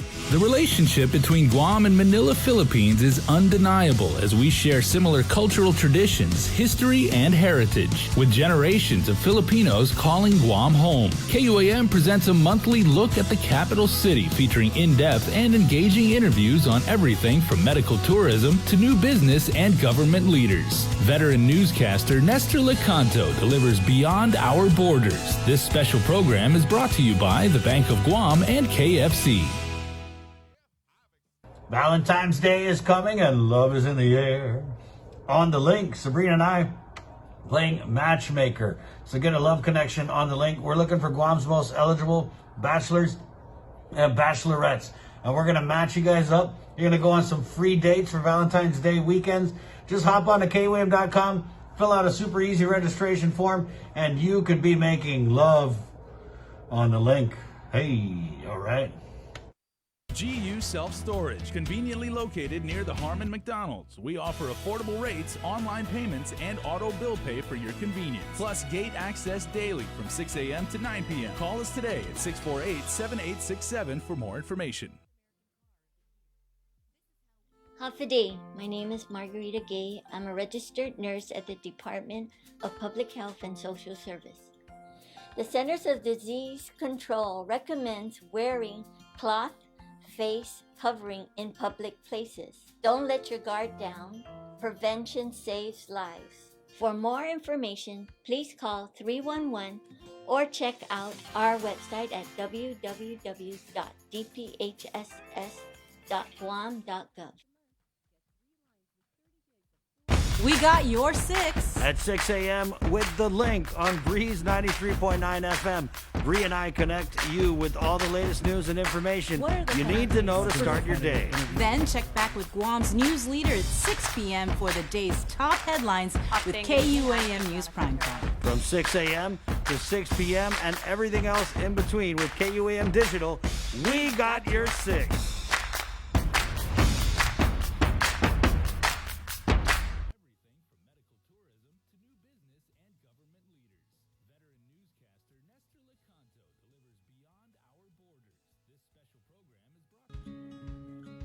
If you plan on leaving your house, don't forget your face mask. Along with hand washing and social distancing, wearing face masks can drastically reduce your risk of infection. Many people who catch COVID-19 can be contagious before they even start showing symptoms. The more people who use face masks, the less the virus can be transmitted and fewer individuals are exposed. When we both wear face masks, I protect you, you protect me, and we are both safe.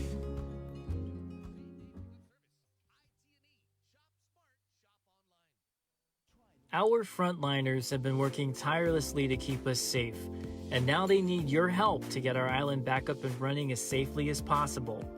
Did you know your smartphone can be one of the most powerful tools in our fight against COVID-19? That's why we're bringing you the Guam COVID Alert Exposure Notification app. This app works by letting you know if you've been exposed to someone who's positive. It's completely voluntary, and more importantly, it's completely anonymous. It does not track who you are or your location. Researchers at Oxford University have found that for every 100 to 200 downloads of the app, it can prevent 100 infections and save one life.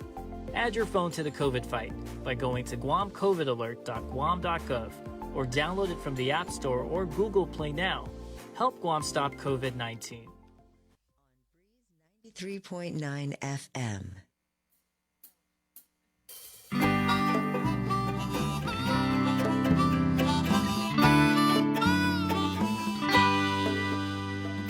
I don't go to Tumon Bay. I outgrew my circus days. I just love the east side ways. I don't want to go to town. I don't like to drive so far. There's no place to park your car. I don't drink martinis, don't smoke cigars. I don't want to go to town, just feel the breeze and the sun. I'm with my friends when the work is done.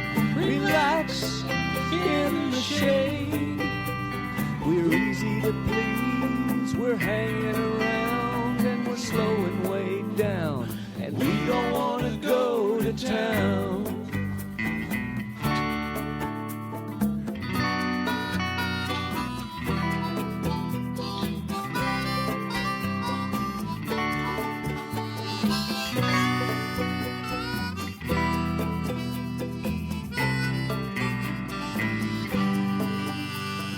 What is paradise to you? A 4-star hotel with a view, or just a backyard barbecue? I don't want to go to town.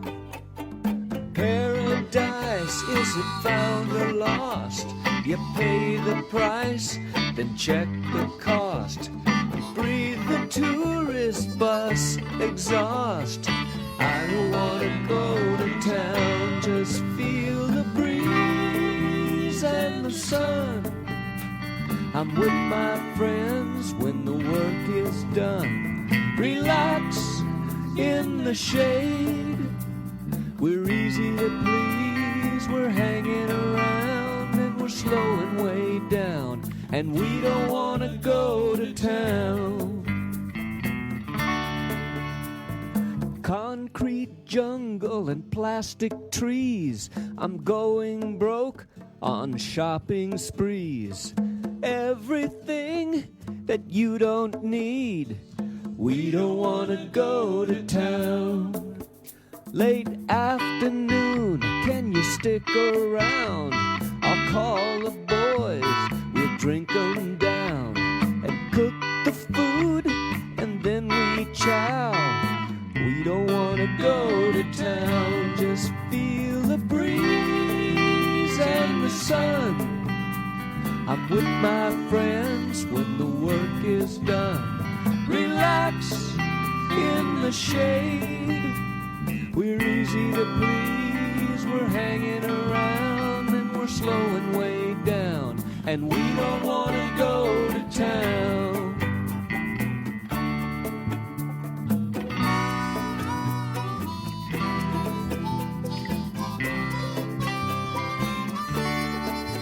That is my friend Mike Siegel with I Don't Want to Go to Town. 8:10, it's Friday, the 5th day of February. We are brought to you by Calvo Enterprises, IT&E, and Carrier at 647-COOL. We also got Cover Me coming up. There's a bunch of things we do on Fridays. We have fun, first of all. And then we also do Sports Link with Dave Delgado from the KUAM News sports team. And he'll be talking about Team Guam basketball and powerlifting this morning.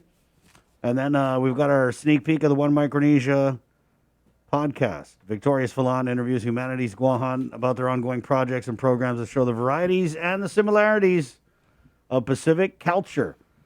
Okay, and then we've got Cover Me, which is Sabrina Chaco hitting us with a double shot supercut, Jay? Yes, yeah. She actually does this really cool mix of a very well-known Beyonce song. She's got Me, Myself, and I, and then she's got it with a more modern contemporary song. So it's very, very cool. And it's just she and her guitar. It's gonna be awesome. Simple, stripped down, effective. And it's coming up. It's 8:11. Let's head into the KUAM News Zoom room where we have Senator Sabina Perez standing by. Senator Perez, if you don't mind, we could just start about your oversights. Which agencies and issues are you the oversight chair of in the 36th Guam legislature? Yes, good morning, Chris and Sabrina. Again, thank you for that question because, yeah, I do have a lot on my plate.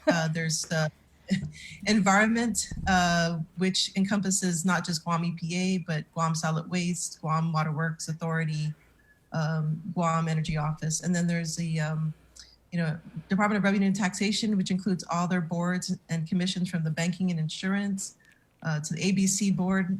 So there's, many different levels there. And then I oversee also labor, which I added on, and procurement, which is also pretty vast. It's not just one agency, GSA, but it encompasses all agencies that procure any kind of goods, services, and supplies. And then I also picked up Bureau of Statistics and Plans, that may not seem like a lot, but I think it's very critical when you talk about planning for the island in regards to land use policies, federal consistency, any projects that might affect the coastline. With Guam, in fact, is considered, the whole island of Guam is considered a coast. And then, they handle so many things, and they have some pretty interesting projects coming down the pipe that would affect the whole of Governor Guam. And one thing that they just got, I believe, awarded was a study for interconnectivity between the agencies. And this is really big because, as you know, with DRT, they need the support, with DOA. So it's interesting how Department of Administration, which cuts the checks, right? And Department of Revenue and Taxation, which does a lot of the tax collections.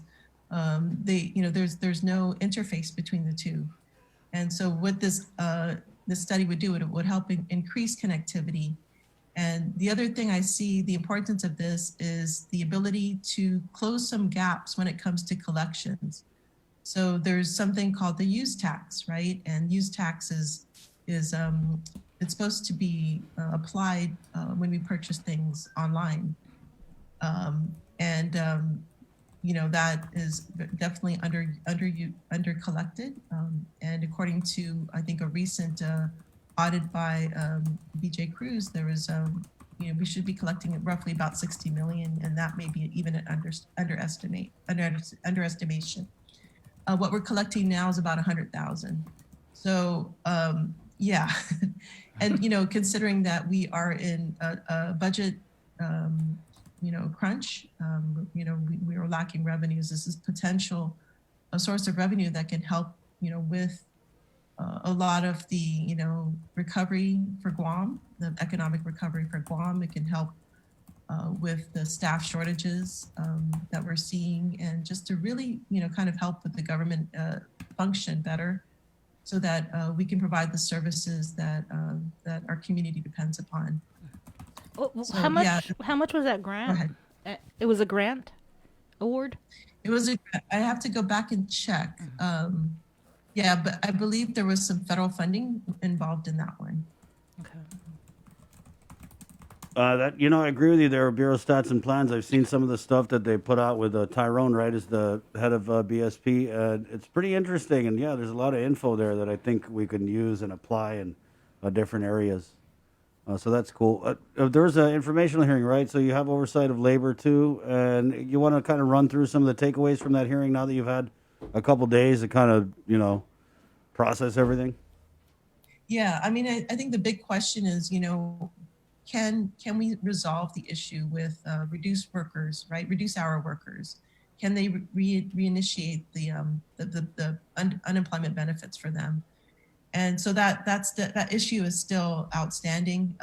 In talking to the governor's office, they are, working behind the scenes, and so is Director Dave De La Sola, and so they're trying to help have a different, or at least clarify the latest guidelines. And Guam was not the only jurisdiction that was affected. A third of the states were affected by that ruling. And and there's inconsistencies in the guidance letter. And so I think, we do have a chance, basically. We have a chance to, overturn the latest guidance. And that's, I'm always hopeful for that. But I hope we can resolve it really quickly. Because, as you know, this extended PUA ends March 14th. And we're now at February 5th, right? So, but there, if we do get the positive ruling, a change in the ruling, we still have the opportunity to backdate claims if it's applicable for the person who's unemployed. So we can backdate it as far back, I believe, as December 1st, 2020. So, there's still hope. The other thing on the horizon is that, as you know, President Biden is trying to push through over $1 trillion, COVID relief plan. So, that's the other thing to look forward to. But, we have to work with what we have right now. Senator Flores, sorry. Paris. Senator Sorry. Flores Paris. Sorry, I always get this. I always get them mixed up. I You're did not wa- the only. I did want to follow up, and because I don't think we spoke with you on your position on legislation to push back the implementation of the minimum wage increase in the minimum wage. Yeah. So right now, I'm leaning towards supporting it. Yeah. Considering the testimony that was provided, businesses, if it would mean shutting down businesses, that would not be good, right? That was my thinking. If we can continue to keep workers employed, I think that is important. Making sure livelihoods are still there. And it doesn't mean that again, like businesses, if they can afford it, we do want to encourage them to continue with the pay raise, because if it's just a delayed implementation, is what I see. It's not a redaction or reneging on that promise. Right. Yeah, Was it hard, Senator, for you to kind of reconcile and come to that conclusion? Because I know that a lot of senators, your colleagues, really push for this increase, and the enthusiasm, the zeal with which it was pushed. I'm just wondering, was it difficult for you guys to kind of now say, okay, we'll put a pause on it for a year? Yeah, I mean, it's, I think for some of us more so. I think that, one thing that, I have to consider is that, oftentimes the people that come to the public hearings, that voice is not heard necessarily. So, yeah, I mean, that definitely is an issue for to think about, those that we're not hearing. Yeah. And, it is true that, cost of living has gone up, and the wages have not gone up with the cost of living. And, in my thinking, the way that I want to address some of these cost of living issues is, can we produce more affordable housing? Can we provide health insurance? And affordable housing is something I'm really prioritizing at this time. I think that's something, we have to look at it holistically. How can we keep the cost of living down, or how can we bring it down? If businesses can provide health insurance, I mean, that's something that I would like to, work on. The minimum wage is, is one aspect, but is it enough to supply the needs of our community? So, I'm working on different policies relating to reducing the cost of living. Another bill that we didn't get your stance on was this. Was it Senator Brown's official misconduct? Those convicted of official misconduct will be barred from being employed in the government of Guam. Yeah, I need to look at that closely, but I do agree that we need to hold ourselves to a higher standard. As far as especially when you deal with like the port, for instance, right? Everybody's kind of a belief is that that's where the drugs come through, right? And I think it's important to maybe perhaps hold ourselves to a higher standard when it comes to hiring people with a clean background. And I always, for me, it's about making sure we're serving our people, right? And, the less energy we have to do with, dealing with any kind of negative reaction or publicity, the more energy we can use towards serving our people. And I think, that's how I look at my staff, right? When I hire my people, are they, do they have the qualifications? Are they committed? There has to be also the character, the character aspect of things. Do they have the right sort of character? Because I think that's always important. That's not to say you don't give anybody a second chance, right? But, that's, it's really up to the discretion of the person leading that agency or managing that group.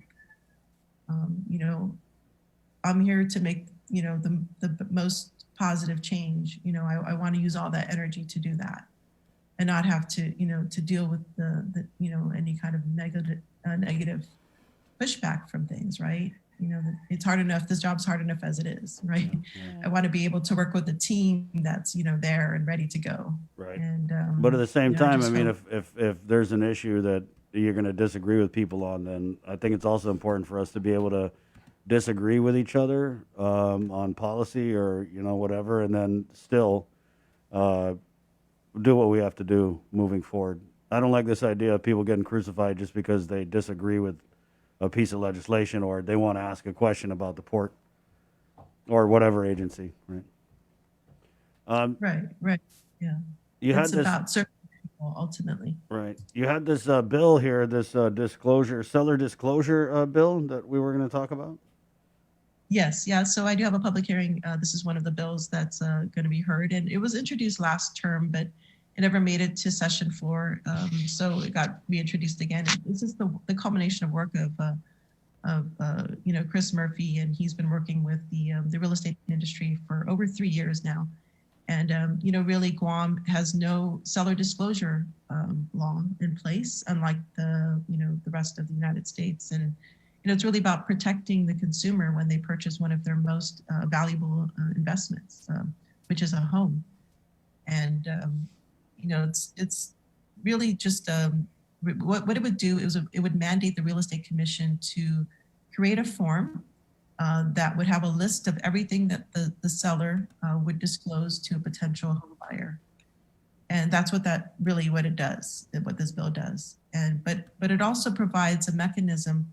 So for instance, if a potential buyer wants the property, for instance, the seller discloses that there is a plumbing needs to be fixed, right? So it gives the opportunity for the buyer to either walk away from the deal or maybe negotiate with the seller to fix up the property. But the bottom line is that they're walking into the deal with full knowledge of what to expect. So they're not stuck with any kind of cost in fixing up or repairing the house that they purchased and, potentially unbudgeted costs. So it's really about knowing what you're purchasing and, having the budget to pay for something. Yeah. To fix up the property if it needs fixing up. Right, but the really interesting thing in this bill, sorry, go ahead. Oh, no, go ahead. I was just going to ask, this is something that we don't even have on the books currently where a seller does not have to disclose any of this? Right. There isn't any requirement, right. But I know there are different sellers out there that probably do their due diligence versus other sellers. So yeah, it would help create a level playing field in that case. So, Is this something done in other jurisdictions? Yes. So yeah, there are, I believe in every state, they have a disclosure Right. requirement. So, for example, if there was like a double homicide or something crazy that happened in the house, or you would have to disclose that in the states, In or the States, right? Yeah. But I'm going to read from the bill here, Senator. They would have to disclose stigmatized factors that include murder, suicide, serious crime, including drug activity, proximity to registered sex offenders, haunting, and other paranormal activity. Let's just start. I mean, we'll get to the haunting and paranormal activity because that's what the real reason why I got you on here, because I thought that was pretty cool. But who would have to disclose, and to what extent would they have to disclose what happens in a property that they're trying to sell to a prospective buyer? So really the key here is that what the owner knows about the property. So if they lived there for ages and did not know anything about this, they are not liable, right? And again, this bill is open to change. So if this is something that is not considered as a feasible thing, that could be basically removed, right? But yeah, the way this was drafted was that it would include things like paranormal activity, murder, suicide, serious crime, and drug activity in the house, or proximity to registered sex offenders. Yes, that would include those things. So, again, this is open to change, but I think that, yeah, this is that's what's included in the bill. And the thing about the haunting and the paranormal activity, is that something that's also included in similar legislation in the American states? Yes, I believe so. So Chris Murphy, he was the one that spearheaded this project, and I believe he took a lot from like Hawaii and other places. So he did a kind of composite of different states. Right. Yeah. Oh, because in Hawaii they get them the night walkers. Did you watch the movie? The night walker's gonna stay in your house, buddy. You gotta disclose that one. So I know it says it's when you buy the property, but what about if you're renting? Yeah. Would you have to still disclose? No. This is only purchase. It's only regards to purchasing a home. Yeah. And then, I mean, when you talk about and we'll just go down the line here. For example, the drug activity. Like, what's your intent with this bill, Senator? Up to what time? I mean, you don't got to be like, oh, Sabrina smoked a joint on the couch in this living room last month. It's more like, hey, we had a meth lab in here or something, right? Yeah, I mean, I think that could be fleshed out a little bit more for sure. Okay.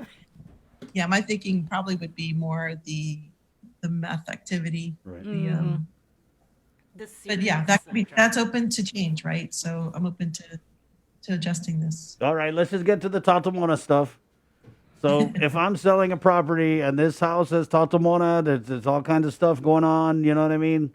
The kids get pinched when they go play in the yard or whatever. This is going to be interesting when this hits the floor and this section of it is debated. What kind of debate are you anticipating on this, Senator? So yeah, I believe there was one I believe one person who's going to testify regarding increasing the potential of it causing more lawsuits, and I'm interested in hearing what his perspective is.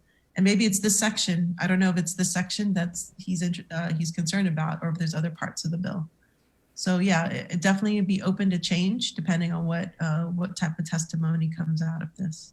And we were talking before you got on in the Zoom room about, with this part of the bill where you'd have to disclose haunting and paranormal activity, and just how widely accepted the belief is on Guam with, Tatamona and even haunting in general. I think like a lot of people believe in ghosts. And I don't know if it's just here or if it's everywhere, but you believe in ghosts too, Senator? I do believe in spirits, yeah. Okay. So, maybe perhaps this is a little bit Western-centric, the idea of paranormal activity. And I don't, that definitely could be changed. I remember I did the whole Tatamona Tales segment, and I think I did like 3 series of it, and I couldn't do it anymore because I was so freaked.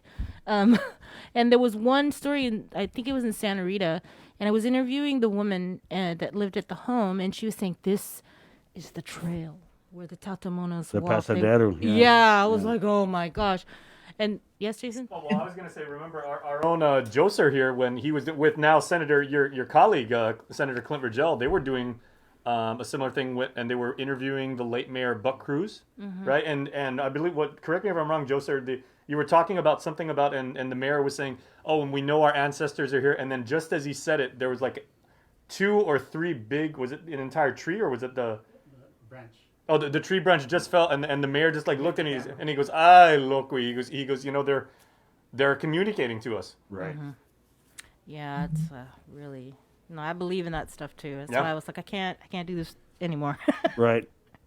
I'm wondering, Senator, since in the time that's transpired since you introduced this bill, and you said it was it's the concept of Chris Murphy, who's been working on it for some years. I wonder if there's going to be more people reaching out to you to say, I think the nature of what your bill is doing is good. So people from other industries might reach out to you to say, we want to see more this type of consumer protection.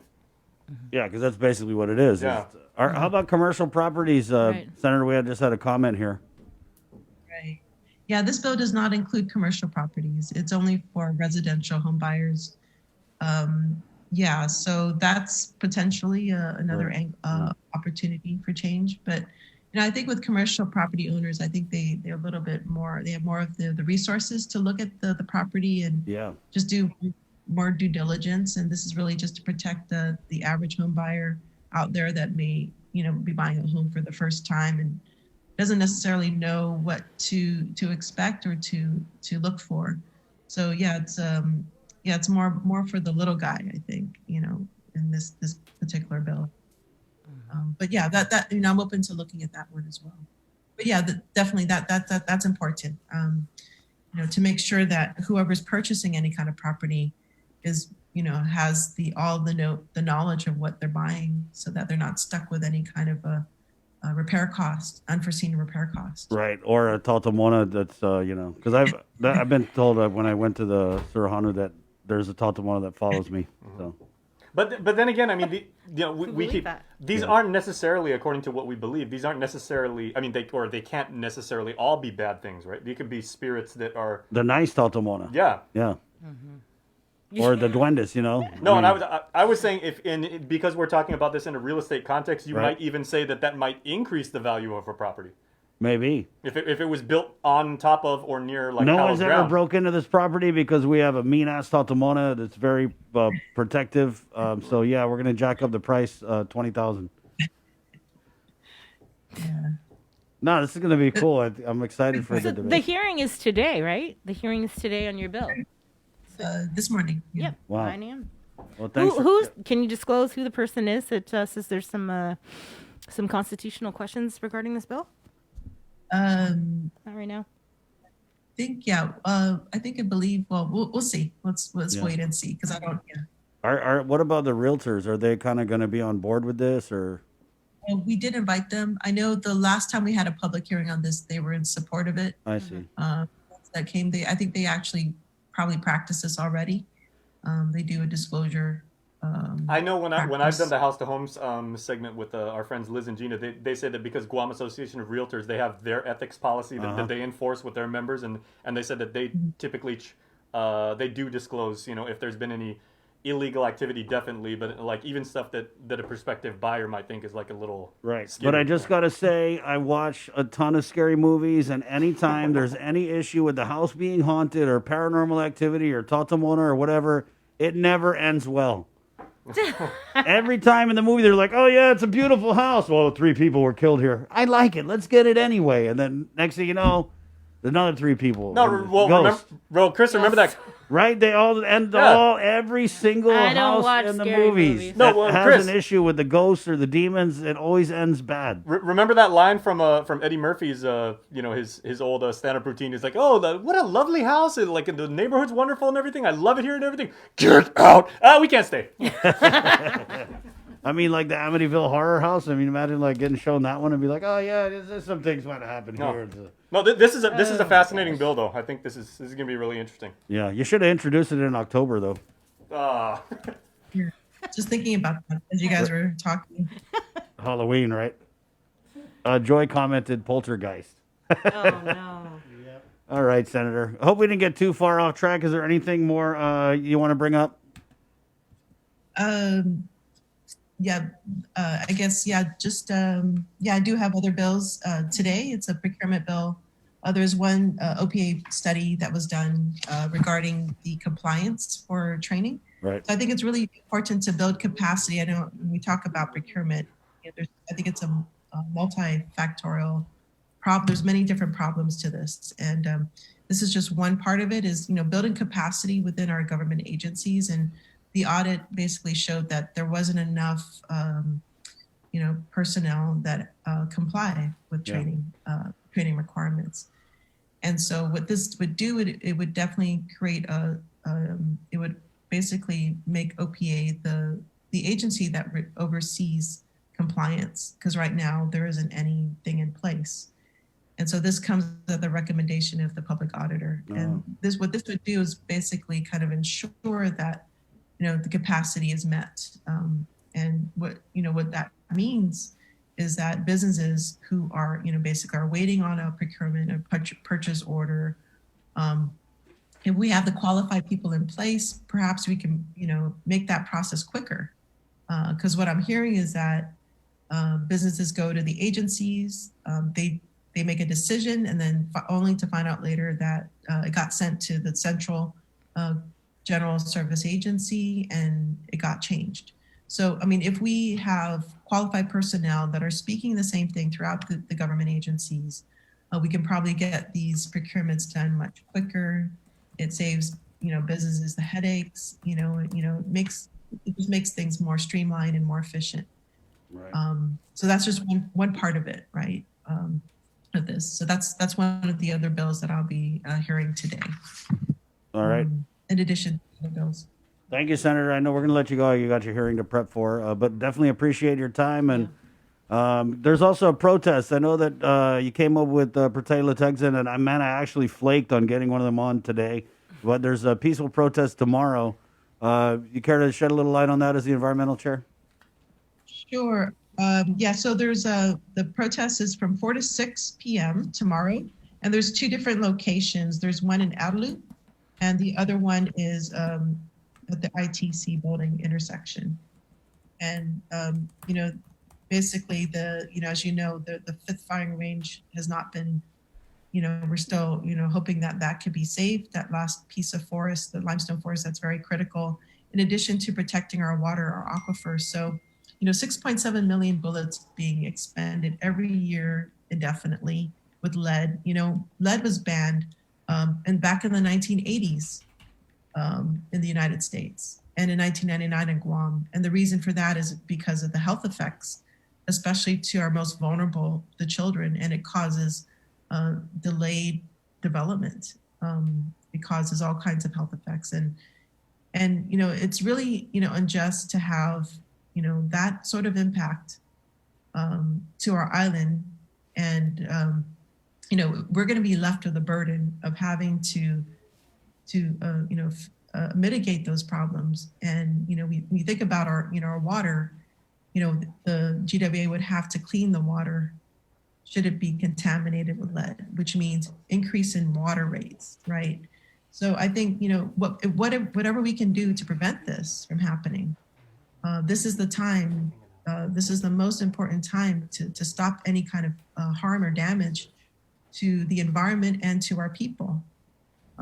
This is the single most large, I think this is one of the largest projects that we can make a change, and we can protect our community for generations to come. So I still believe there's still time to make that change.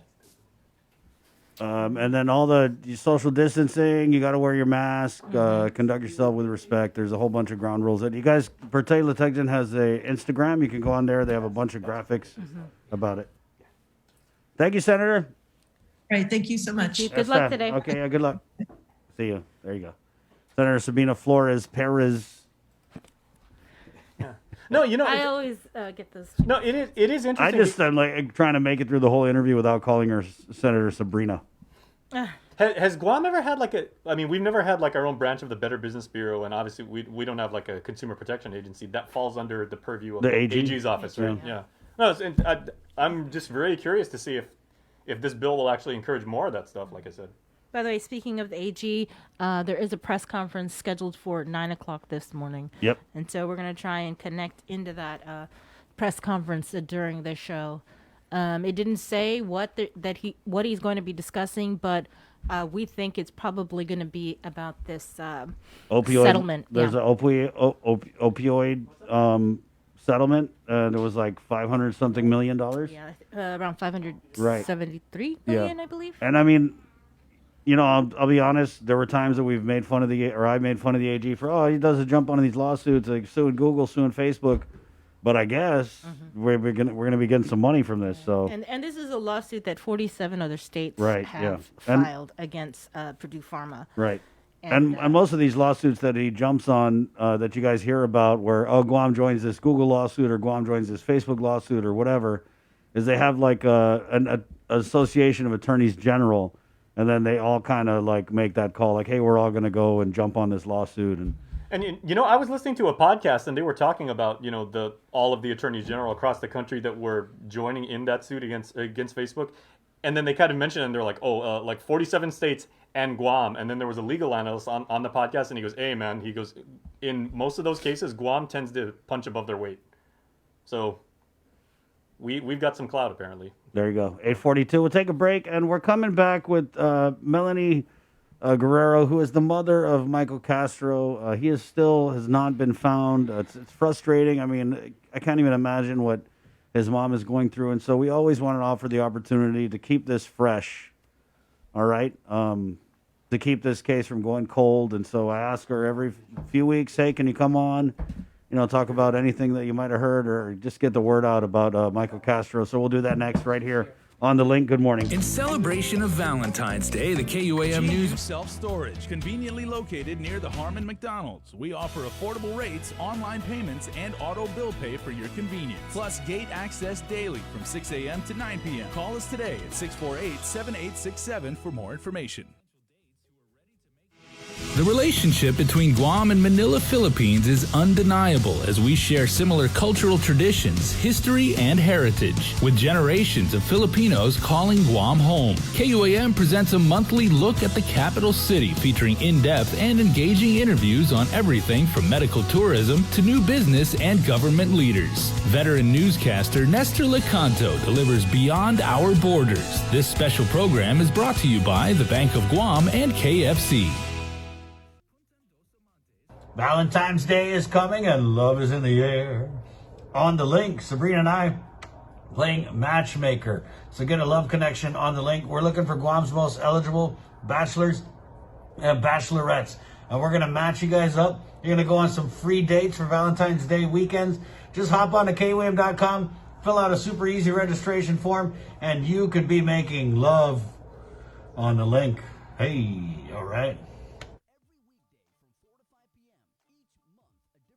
We got your 6 at 6 a.m. with The Link on Breeze 93.9 FM. Bree and I connect you with all the latest news and information you need to know to start your day. Then check back with Guam's news leader at 6 p.m. for the day's top headlines with KUAM News Primetime. From 6 a.m. to 6 p.m. and everything else in between with KUAM Digital, we got your 6.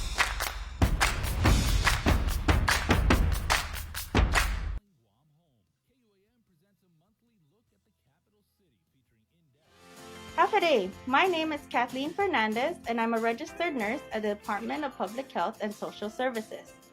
The Centers for Disease Control and Prevention recommends wearing cloth face coverings in public settings. Don't let your guard down. Prevention saves lives. For more information, please call 311 or check out our website at dphss.guam.gov.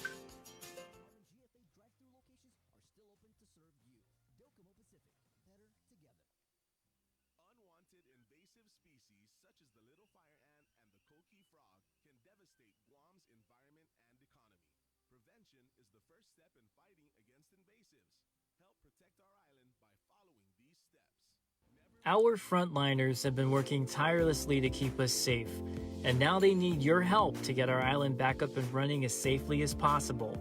Did you know your smartphone can be one of the most powerful tools in our fight against COVID-19? That's why we're bringing you the Guam COVID Alert Exposure Notification app. This app works by letting you know if you've been exposed to someone who's positive. It's completely voluntary, and more importantly, it's completely anonymous. It does not track who you are or your location. Researchers at Oxford University have found that for every 100 to 200 downloads of the app, it can prevent 100 infections and save one life. Add your phone to the COVID fight by going to guamcovidalert.guam.gov or download it from the App Store or Google Play now. Help Guam stop COVID-19. KFC on the mic again.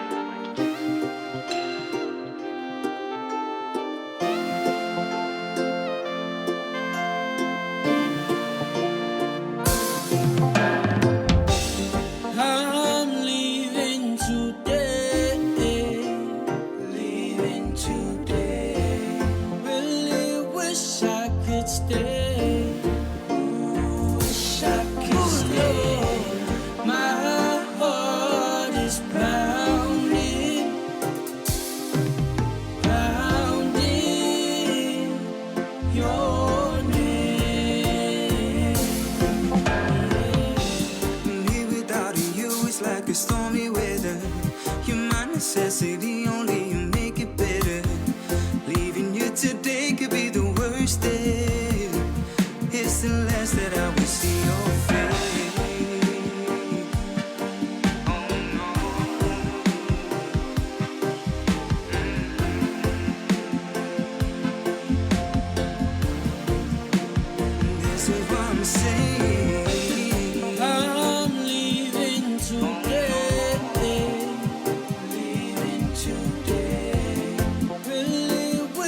Hey, it's The Link, Cabo Enterprises, ITD, and Carrier. Proud to present this episode Friday, February 5th. Kids from Chook. COVID-free in the FSM. Props. Still leaving. Good morning. We'll go into the Zoom room now where we have Melanie Castro Guerrero, who, of course, like we said, is the mother of Michael Castro, who is still missing. And it's been since October of 2020. Here we are many months later. There are just so many gaps to fill in about Michael's disappearance. We really don't know much. What we do know is that from our last conversation with Melanie, detectives have questioned some of Michael's friends. His vehicle was found in Santa Rita back in November. And that's about it. That's all we've really heard. Melanie, good morning, and thank you again. I know this is very difficult for you to join us here and to talk about this. So first of all, thank you for coming on. Good morning. Is there anything new, any additional information? I remember you told me last week or maybe the week before that you were going to meet with detectives, but that was the week that Andrew Castro was murdered, and so I'm pretty sure that kind of changed things. So have you, just go ahead, we'll give you the floor. Tell us what's new.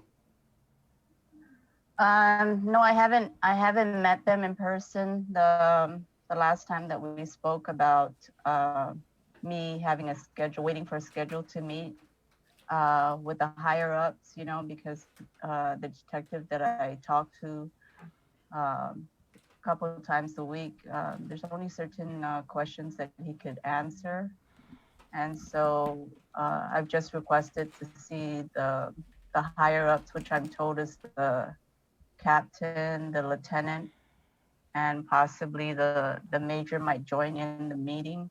And so I'm trying to be patient because I understand also that there's other things that have been going on, which they had explained to me with Andrew Castro recently, and the Keith Castro case, and so many other cases that they had to deal with. Right. So you also try to understand the position, but they explain themselves to me. I feel truthfully, they're not trying to avoid me, which they made that clear. Right. It's just a matter of timing and being available. The captain's time, the lieutenant, and so I understand that. So I'm just waiting, and so I'm told next week again. So I'm just waiting patiently for that, so that I also have questions because of the timeline that has gone by, and they did tell me that in the last couple of weeks, information has come through, but they had followed up on it, and it didn't lead to the information they're trying to get to determine where Michael may be at. So that's what I was told. So did they give you any idea what that information was that they followed up on? It was just a lot of hearsay, that he said this, so go check on him and go ask him about information like that. It was just like a trail of different people that tips that were coming in that were leading detectives to certain people, or to people that led to other people that led to other people. So it's just like giving GPD the runaround, but they assured me that they were following up on those either way, Right. So got to follow the leads. They did check on it. Melanie, yeah, they follow the tips. I know Yeah. I've asked you this before, but we saw in the murder of Andrew Castro and also in the murder of Keith Castro, the involvement of crystal methamphetamine and ice. It's created this nasty underworld on Guam, where I know I had asked you before, did you believe drugs were involved in Michael's disappearance? And I'm just going to ask you again: is there anything that would indicate that? It's like I didn't see it, you know, so it's hard for me to speak about that because, like I said before, if drugs were involved, every time my son was around me and around our family, that wasn't the case, you know. So if he had other affiliations that I wasn't aware of, you know, and for sure, you know, I would have addressed it with Michael. My address to him were just about his relationship. You know, was very overwhelming for him. You know, I thought he had good friendships, you know, and so there wasn't any reason for me to believe that he was having trouble with his friends or that they were doing drugs together or anything like that, you know. Michael did not show me that side if that was the case, because I did not see my son that way, and he never came into our home or was present in my home and never did anything like that around us. So I can't speak for that, you know. Let's go back to the vehicle. His vehicle is found in Santa Rita. Have you been told anything about the condition of the vehicle when it was found by the officers? No, they just said that they had to hold the vehicle, right? Because they, you know, the standard practices, they have to check for fingerprints and any type of lead that would give them more information to try to figure out what happened. And so I'm just like, when are we going to get the car back? And that's what they had told me in the very beginning, you know, so that they needed to investigate the car and look further into that before they released the car. So nothing on whether or not the vehicle was perfectly intact, whether it had been broken into, whether there was... I saw a picture of it. I didn't see any impact from the outside. So there was no pictures that were shown to me about the inside of the condition of the car. Who was it? GPD that gave you the pictures of the outside of the car? No. It was someone on Facebook that had messaged me early on that, like, is this the car? And I said, yeah, that is the car. That is the license plate number. So based on the picture of the car, it just looked like the car was abandoned from the picture. So I didn't see any kind of damage to the car, like it was in an accident or anything like that. I didn't see that from the visual of the picture. Let's make another plea out here, Melanie. For everyone listening, what would you like to say about your son, Michael? Well, you know, as Michael's mother, I'm always the things that I always remember about Michael is Michael always being helpful, you know, always want to lend his help. You know, that was the kind of the son he is to me. You know, my memories of him are always about things that he wanted to help. He always wanted to help me. He always wanted to be available when I needed him. He's that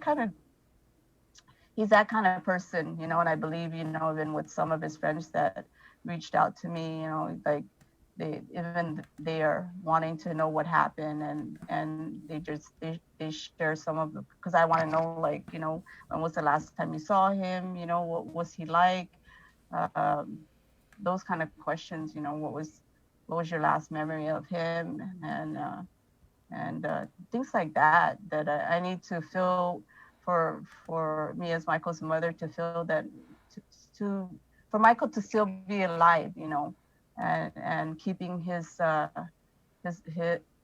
presence alive by continuing to reach out to everyone. You know, I know it's really not easy to speak up. You know, it's easier to shut up than speak up. But I just want to encourage everybody, you know, we all have directions in life that we have to choose, you know, and it's either right or wrong, and it's either speaking up or shutting up, you know, and I just encourage everybody to try to, if you know something about Michael, you know, I encourage you to speak up, because it's tough, you know, and I think that if Michael is no longer around, if he's no longer alive, he's definitely, his body still exists, right? You know, things like that come into my mind because of all the things I'm seeing in the news about people getting murdered and all that. It's a thought that comes into my mind, like if that happened to Michael, you know, and if it did happen to Michael, you know, it's like he's still out there. And then I just hope and I encourage everybody that might know something about this to please speak up, you know, because if this was your son, you know, like,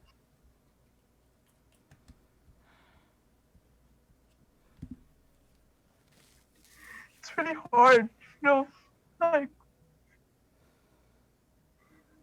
I always try to just like, you know, I always hide when I'm around people. So,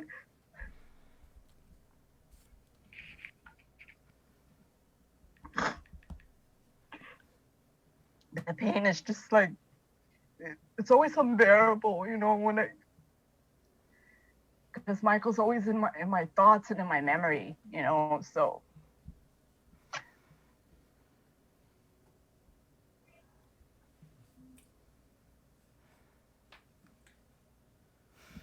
Melanie Castro Guerrero. No, Melanie, don't apologize. Your son, your family are in our prayers, and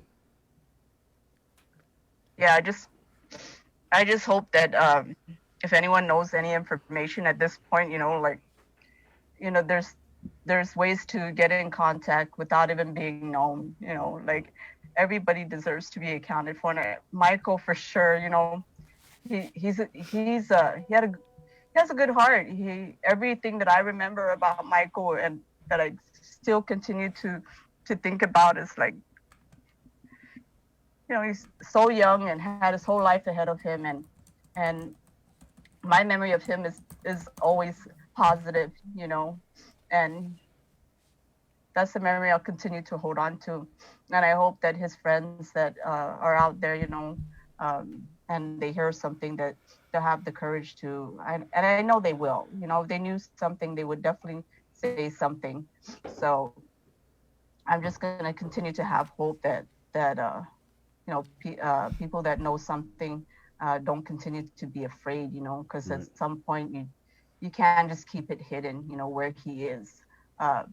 Because I'm his mom, I want to know, you know, his friends want to know, strangers want to know, people that reach out, they want to know what happened, you know, his friends have offered to do a candle vigil, and I want to wait till I get more clear answers from GPD, you know, because the gathering right now is not very safe and I believe that a lot of people will come out for that, you know, and it's just with the COVID, we just have to be careful. Well, you know, as much as when you make a decision on that, let us know. We'll get the word out. Melanie, thank you again for your time, and we'll get the info out here. Appreciate it. God bless you. God bless your family. God bless Michael. Melanie Castro Guerrero. Again, the number for GPD, it's 472-8911, and then it's Guam Crime Stoppers.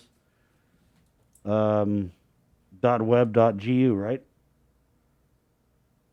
GuamCrimeStoppersWeb.com. Okay. Yeah. There you go. It's 9 o'clock. We're KUAM FM and Agotni, Guam. We're taking a break on the radio, and we're going to be jumping over to the Attorney General, who's having a press conference. It should be starting any minute now. Again, this is the link on the radio side. We're KUAM FM, Agotni, Guam. Good morning. The ongoing pandemic is affecting the way we live, work, and go to school. Because of this, the Guam Department of Education is implementing new safety protocols with guidance from the Centers for Disease Control and Prevention.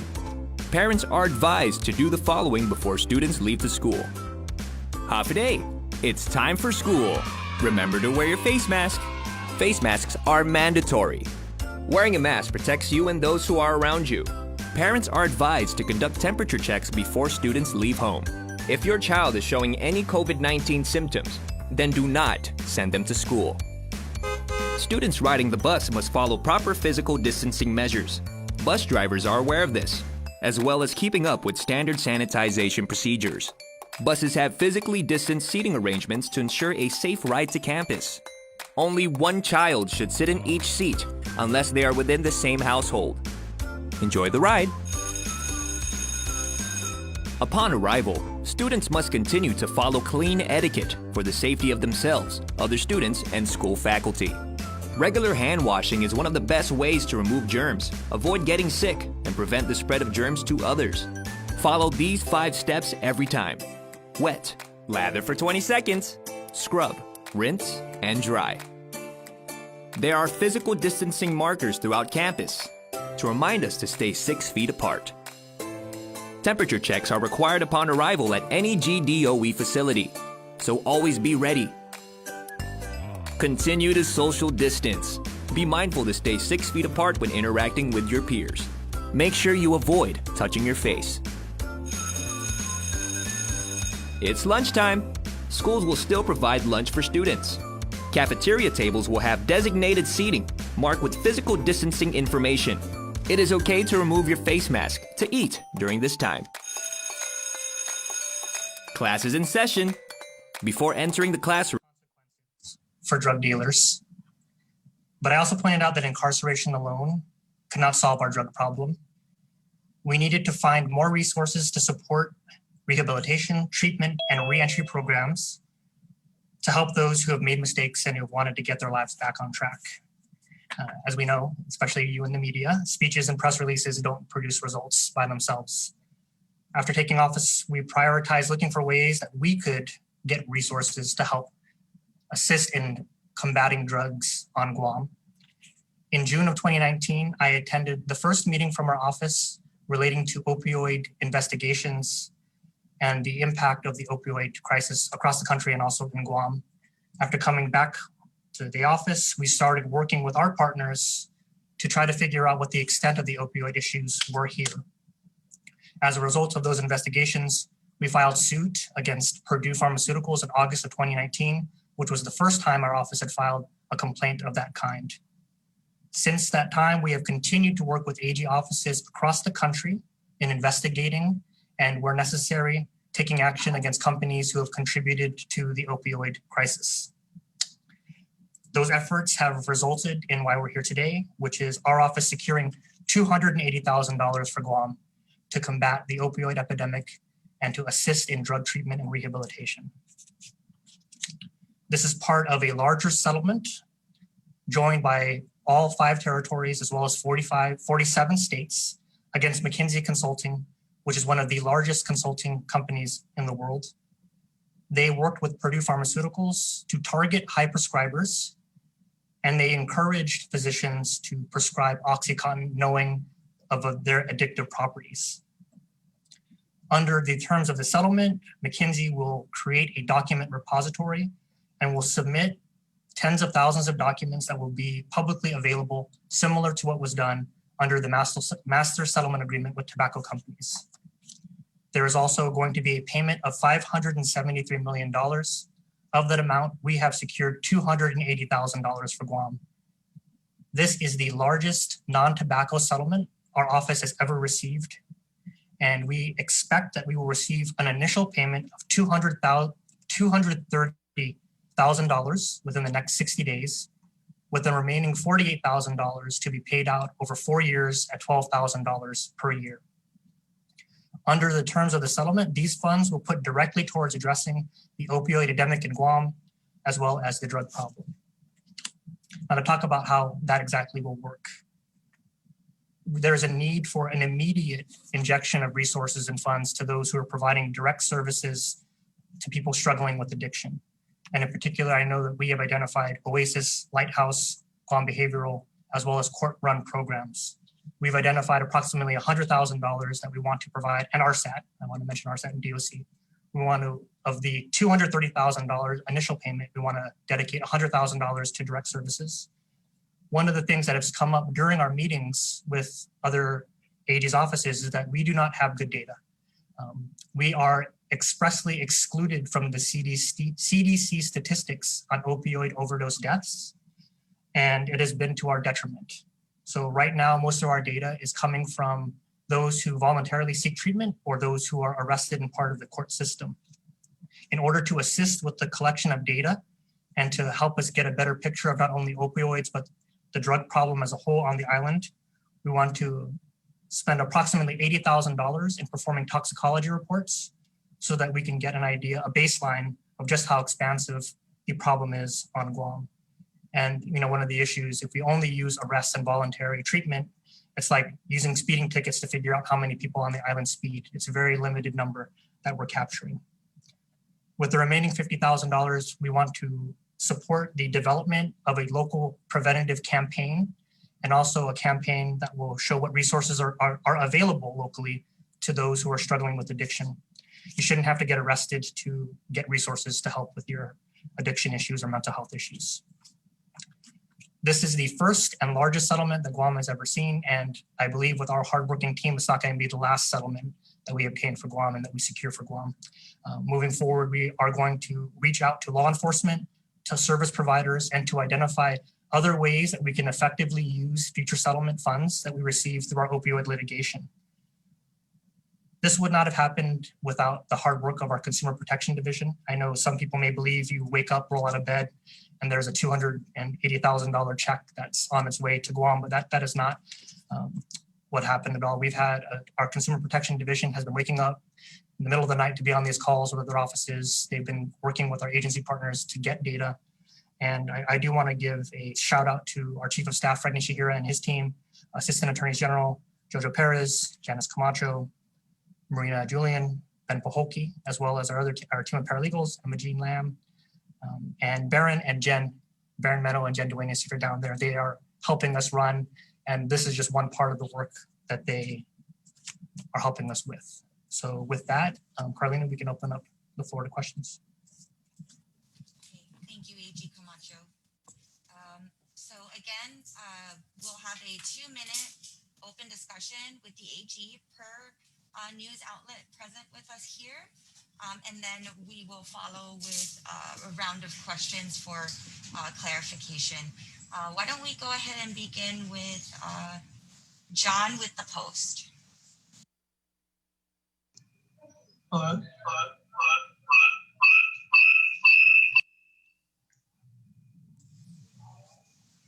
Aside from the feedback, we can hear you, John. Okay, is this any better? Yes, that's better. Thank you. Great. AG, you mentioned a group of organizations who would be receiving, was it 100K or 200K? John, we're looking at $100,000 that will go to those who are providing direct services to people who are struggling with addiction. 100. Those were Oasis, RSAT. Did you mention any other organizations? Well, this is where we're doing the research now, but the ones that we've identified that we know for sure not only deal with drug rehabilitation, but in particular have populations that are struggling with opioid use disorder. So those would be Oasis, Lighthouse Recovery, Guam Behavioral New Beginnings, as well as there are some court-run programs that assist with these issues. Okay. And that was 80K for review of toxicology reports, right? That's correct. So what will happen to the other 100K? The 50,000 will go towards the development of the outreach campaign, the local campaign, and that would be that would account for the initial $230,000 payment. So the remaining will be paid out $12,000 over the next 4 years, and those funds will be used for supplies and equipment for the direct service providers. All right. Have you spoken with Oasis and these other organizations about how they plan to use the funding? Well, we've been under an embargo, and I know one of the people on this call saw the leaked story that hit the news about end of business here.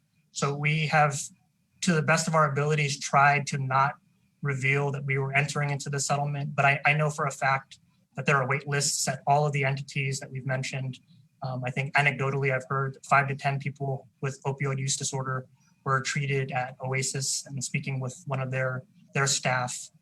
I know for a fact that Guam Behavioral has a new inpatient treatment program for opioid use disorder. So we know there's a need for this. Right. And can you say how the money will be distributed among the organizations? I can't get into the specifics with you right now, John, but when we get that out, we will make sure we contact you. Okay. Teresa, I'm glad you mentioned the statistics, because when Bill 388-35, the 35th legislature, they did ask, there were some questions asked about more information being needed. And back then, Teresa Rayola, the head of behavioral health, said they were only seeing about 15% coming in for treatment, and the rest were coming in for methamphetamine. 15% for opioids, the rest for methamphetamine. So, I guess I want to know what you think about how much of a problem opioid use is on Guam, since you are pursuing this kind of initiative even before this information came out. So, well, we know. I think I made the comment that this is not a front page problem. So, but it doesn't mean that it's not a problem. And one of the things that's different about opioids is you can be legally addicted to opioids and not be able to. Law enforcement would have no reason to be involved in it. So that is the problem. How do we know what types of resources are needed to fight the opioid problem if we don't know how extensive the opioid problem is? You need resources to figure out how extensive the problem is, and then you can direct more resources there. So that's why we've identified $80,000 to give us a baseline of just how many people are struggling with opioid addiction. And a very concrete example was I was talking to a doctor and he had a patient who died because of and this person had a history of opioid abuse, and there was some suggestion, well, maybe this person overdosed, fell, and hit their head, but there wasn't additional toxicology reports done to determine whether or not there was opioids present in their blood. So those are the types of cases we want to be able to capture and just see what the problem is. And that'll help Guam Behavioral, I'm sure, as they're moving forward with their grants and securing more funding as well. Am I time? Is it time? Yes, thank you very much. KUAM, if you'd like to go next. Okay. Good morning, AG. Good morning, AG. A little louder, please, Chris. Good morning, AG. I just wanted to ask, are we paying anything with attorney's fees? For attorney's fees, well, Chris, this is one of those unique situations where no states have filed yet. This is the first case, all 47 states, this is the first action that they've taken. This is the first action any of the territories have taken. 15 million of the $573 million is going to be set aside to go to the National Association of Attorneys General to assist with the document repository, but also to reimburse for costs that were incurred. But as far as attorney's fees, I don't believe that that's provided for will be taken out. In terms of our office, this is a deceptive trade practices lawsuit, which would fall under our purview. But we know this money is intended to go back to combating the opioid problem and the drug problems. And that's why we've identified giving that money back and getting where it's gonna make a difference. Yeah. AG, I wanted to ask your position on Bill 6. Chris, you're gonna have to help me out, but I'm not sure. Bill 6. Bill 6 is Go ahead. the measure by Senator Talina Nelson. It's a new version of her Bill 388. This has to do with limiting how many prescriptions in a day or successively you can give. Right. Mm-hmm. It has a couple of requiring review of patient prescription history, development of practitioner prescription report cards, a 7-day supply limit of opioid prescriptions, mandatory discussion of opioid risks and alternatives, establishment of a prescriber-patient agreement. I know it was introduced last term. I know there were some doctors that came out in particular who deal with cancer patients, and you have to find an appropriate balance between physician discretion and combating opioid abuse. Right. So I have to take a look at it, to be quite honest. I know she wanted to implement this, but I will say that the prescription drug monitoring program could use some resources. So that might be another one down the road that we look at potentially adding. Hey, Gia, I know that it's very hard to we can implement all these mandates, but unless you have the resources to execute it properly, you're just creating, more issues for people to go through and without knowing what the outcome is going to be. So, I would want to talk to the physicians and the pharmacists to see how pervasive it is, what we can do short of a very firm limit, 7 days, and you need to come back. AG, I know that our statistics might not be as bad as the opioid stats in the States, but do we have currently an accurate way to measure through toxicology or other types of tests, postmortem, whether or not people are dying from opioid abuse? Is that something that we need to kind of shore up, or is it something that we're able to do? We don't have that, Chris, and we know we've been tracking it through the amount of naloxone that is the antidote to opioid overdose. Right. That is administered at GMH to get a baseline. And I think anecdotally we hear it's anywhere between 2 to 4 patients per month that are getting treated at GMH for overdosing on opioids. Right. We also know that Guam Behavioral has started their inpatient program. I believe they had anywhere between 20 to 40 consumers that came in for assistance with opioid use disorder specifically between 2015 and 2020. So it's out there. It's just, we may not be capturing if people are dying of it or when they're dying of an overdose. So that being said, AG, did we miss out on a bigger settlement because we don't have an accurate way to track the opioid? Well, Chris, I will tell you that the most important part was being in the room. And as these discussions are going on and allocations being brought up, there are proposals out there that the territories would get absolutely nothing because we don't have any metrics to explain just how bad the problem is here. So, going back to the importance of being in the room when these things are happening, and even just raising your hand and saying, "Hey, Guam here, we have an opioid problem too. Please don't forget about us." So, could we have gotten more? Possibly, but it'll tell you that this is the first substantial settlement that any multi-states have arrived at in this large of a bipartisan group. So it's pretty big. And allocation is one of the biggest things that is subject to very intense debate. Right. And congratulations on this, AG. It's $280,000 we didn't have yesterday to fight this issue. But I'm just saying, we keep talking anecdotally and we don't know how bad the problem is. But if you just track the media reports, there have been huge busts that GPD has made with prescription pills, or I'm talking like hundreds and hundreds of pills. There was something just last year in MTM, right, where GFD had to come out with the hazmat suit. So it's definitely here. So. Well, and Chris, someone brought up to me, and I don't have a medicine cabinet anymore, but we do we support the Take Back Drug initiative. And I realize a lot of people still have medicine cabinets, and this is where there might be problems. You go and you have your wisdom tooth pulled and they give you a prescription, but you don't end up using it. You leave it in your medicine cabinet. You have a nephew or a niece or your kids, and they're just taking one pill at a time, and no one's keeping track of those pills after they're done. So I'm hoping with this campaign that we really emphasize multi-generational, one, to young people, what the dangers of opioid addiction are, but two, for those who have prescription opioids, please dispose of them properly. Don't just leave them around your house because that's how people might get addicted. And it is unique because it's legal, and that we keep coming back to that. Mm-hmm. As opposed to ICE, which is automatically, if you have a pipe in your car, you're going to be subject to a felony. If you pull someone over and they have opioids in their car, as long as they have a legal prescription, they're okay. Right. Thank you, AG. I didn't know we only had 2 minutes. I wasn't here for the rules. Thank you, Carlina.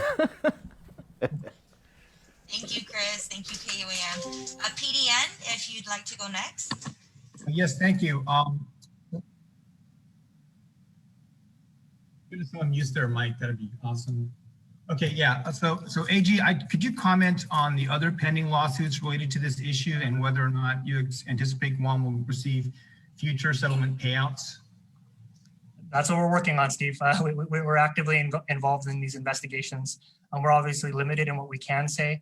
We filed against Purdue. They are currently in bankruptcy court. So this payment and the distribution of assets is what is going to be the big fight between the states, territories, municipalities, counties, attorneys' fees. We have a few other investigations that we're part of, but I can't really get into the specifics at this point. This is a little bit different because the payment is going to be within the next 60 days. This is not a press release about $280,000 at some point. We have some certainty based on the judgment that we've executed that it's going to be made within the next 60 days.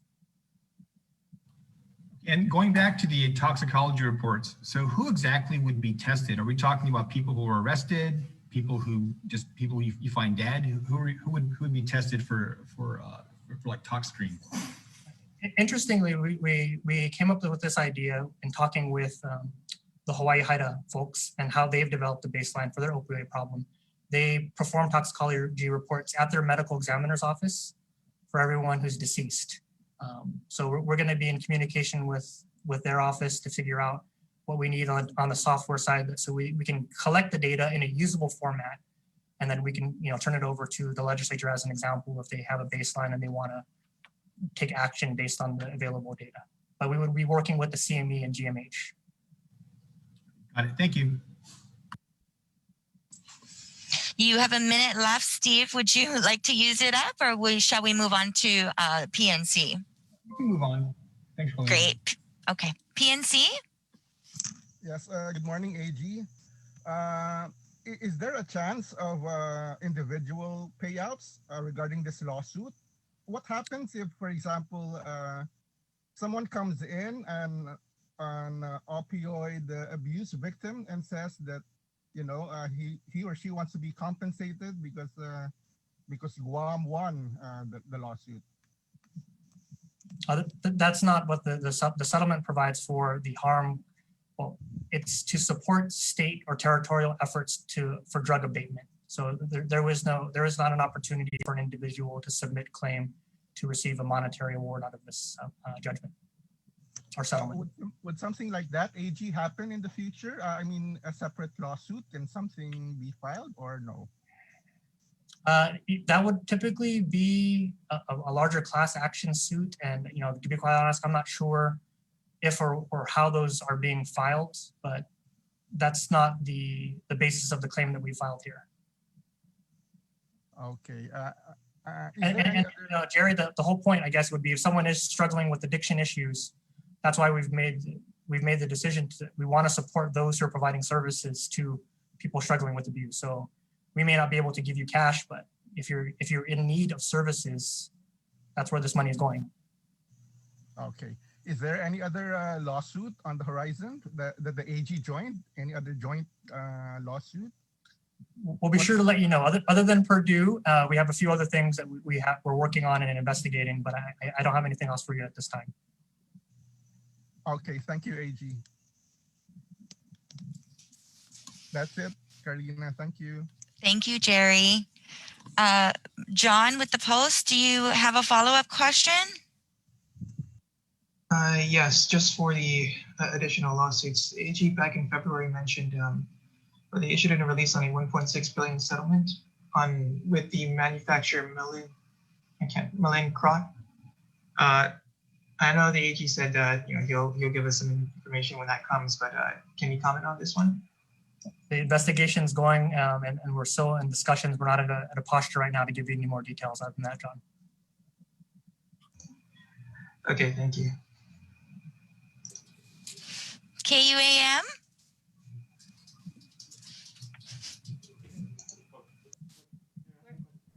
We're good, Carlina. Thank you. Oh, wait. Okay, Hi, we're good. Sabrina. Hi, Chris? we're good. Thank you. We've got to cut out of this live stream. Right. So Okay, congratulations Thank you, again. Thank you. Thank you, Carlina. Thanks. Yes, Okay, staff. PNC? All right, 9:26. There you go. That was a live press conference coverage of the Attorney General, who announced that as part of a $73 million settlement. Right, we're getting $280,000. I believe he said the $200,000 will be paid within a month, and then we'll get the rest, which is I believe whatever the rest is, we're going to get it in $12,000 a year increments. This money is supposed to go directly to services. And then they're also going to do a study to find out exactly how bad the opioid problem is on Guam, right, Bree? Yeah. Right. There was a public hearing when we asked about Bill 6. I believe it was scheduled for earlier this week, same day as the Port Oversight hearing, but it was postponed until a later date. So. Right. And I just want to say, like what AG had talked about with the lack of the tests that we need to do to kind of get an accurate read on how bad the opioid problem is on Guam. It's bad, guys. It's very bad. I got a lot of friends who, sadly are tangled up in this. I mean, there's just a lot of people out there who are getting pills easily in many cases, who are just using this medication, don't have any kind of condition or whatever. I mean, they're smoking it, they're snorting it. So it's bad. And you can tell So I was trying to ask AG about like how bad is it? Because we see GPD, they make these busts. Like there was a guy that they busted a couple years ago. He had like thousands of pills. There was also a raid that they did in MTM. You remember this, Bree? Yes, I was there. Oh, you were there, exactly. She was there. And so what they had found was they had found that these guys were allegedly making the pills. So they had a pill press. And there was a bunch of substances that GPD had found. So it's definitely out there. It just hasn't bubbled over the surface in a way where we can accurately track it. So that's why I wanted to ask, like, could we have gotten more money? I mean, yeah. And he was like, yeah, we could have. But Yeah. So again, $280,000 from this multi-state settlement regarding opioids. Part of it will go into the study that Chris was talking about. Other funding will be used to develop outreach and education on addiction. Right. So congratulations to the AG's office. Yeah, on and this, then win. Yep, and it kind of seems like we're on a lot of these other lawsuits, national type lawsuits. So I don't know. I mean, I'll admit I've been critical of it. Like, oh, we're letting criminals walk, but we're joining all these lawsuits. But I can see at the end of the day that there's some rewards to reap. Obviously, it's 9:28. We're gonna take a really quick break and we'll come back with more of The Link right here. Good morning. Learn more. The relationship between Guam and Manila, Philippines is undeniable as we share similar cultural traditions, history, and heritage, with generations of Filipinos calling Guam home. KUAM presents a monthly look at the capital city featuring in-depth and engaging interviews on everything from medical tourism to new business and government leaders. Veteran newscaster Nestor Lecanto delivers Beyond Our Borders. This special program is brought to you by the Bank of Guam and KFC. GU Self-Storage, conveniently located near the Harmon McDonald's. We offer affordable rates, online payments, and auto bill pay for your convenience. Plus gate access daily from 6 a.m. to 9 p.m. Call us today at 648-7867 for more information. Valentine's Day is coming and love is in the air. On The Link, Sabrina and I playing matchmaker. So get a love connection on The Link. We're looking for Guam's most eligible bachelors and bachelorettes. And we're going to match you guys up. You're going to go on some free dates for Valentine's Day weekends. Just hop on to KUAM.com, fill out a super easy registration form, and you could be making love on The Link. Hey, all right. We got your 6. At 6 a.m. with The Link on Breeze 93.9 FM. Bree and I connect you with all the latest news and information you need to know to start your day. Then check back with Guam's news leader at 6 p.m. for the day's top headlines with KUAM News Primetime. From 6 a.m. to 6 p.m. and everything else in between with KUAM Digital, we got your 6.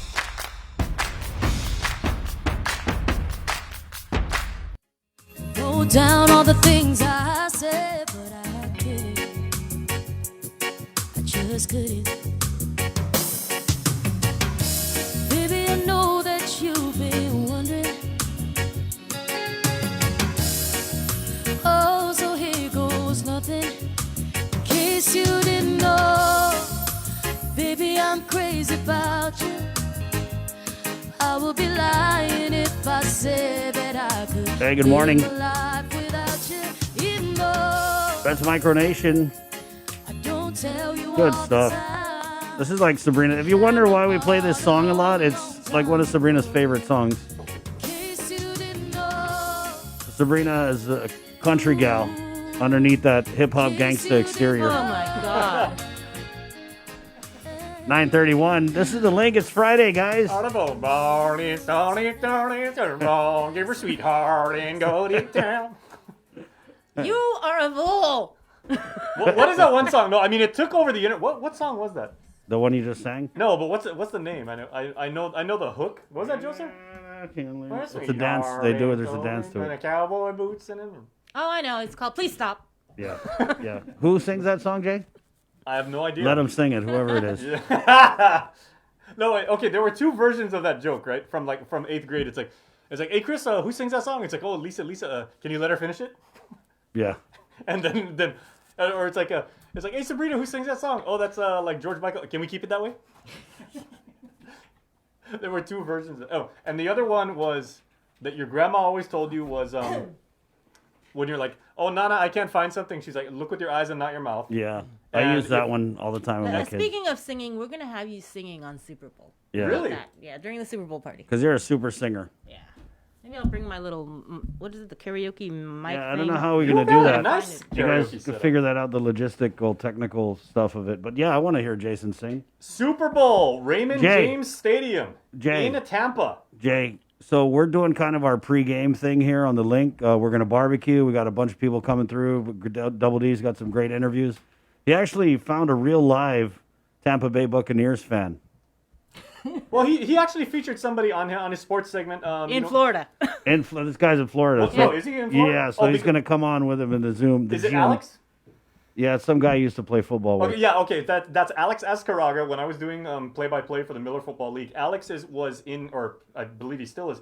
He's a member of the armed forces in the Coast Guard. He's from Miami, so he's from Dade County. And as you saw in Dave's segment, which you can watch if you go onto our YouTube channel, he grew up in Miami, but his father really got him into the late 90s, early 2000s, right when Tampa Bay was really starting to break out because, of course, they only ever went to the other Super Bowl in 2002. And he said he was a big fan of, like, Mike Allstott. Who was their quarterback in 2002? Trent Dilfer. Oh, yeah. Did they have the orange uniform still? They didn't have the creamsicles, but those are classic now. Yeah, You watch those? yeah. The creamsicles are great. But yeah, so Alex, really, really good guy. He was a hell of a player. He was a wide receiver. Heck of a ball player, I tell you what. And a cornerback, and he was really, really good. Nicest guy you're ever going to meet, too. And he was just sharing some of Well, his he had an family. arm on him, I tell you.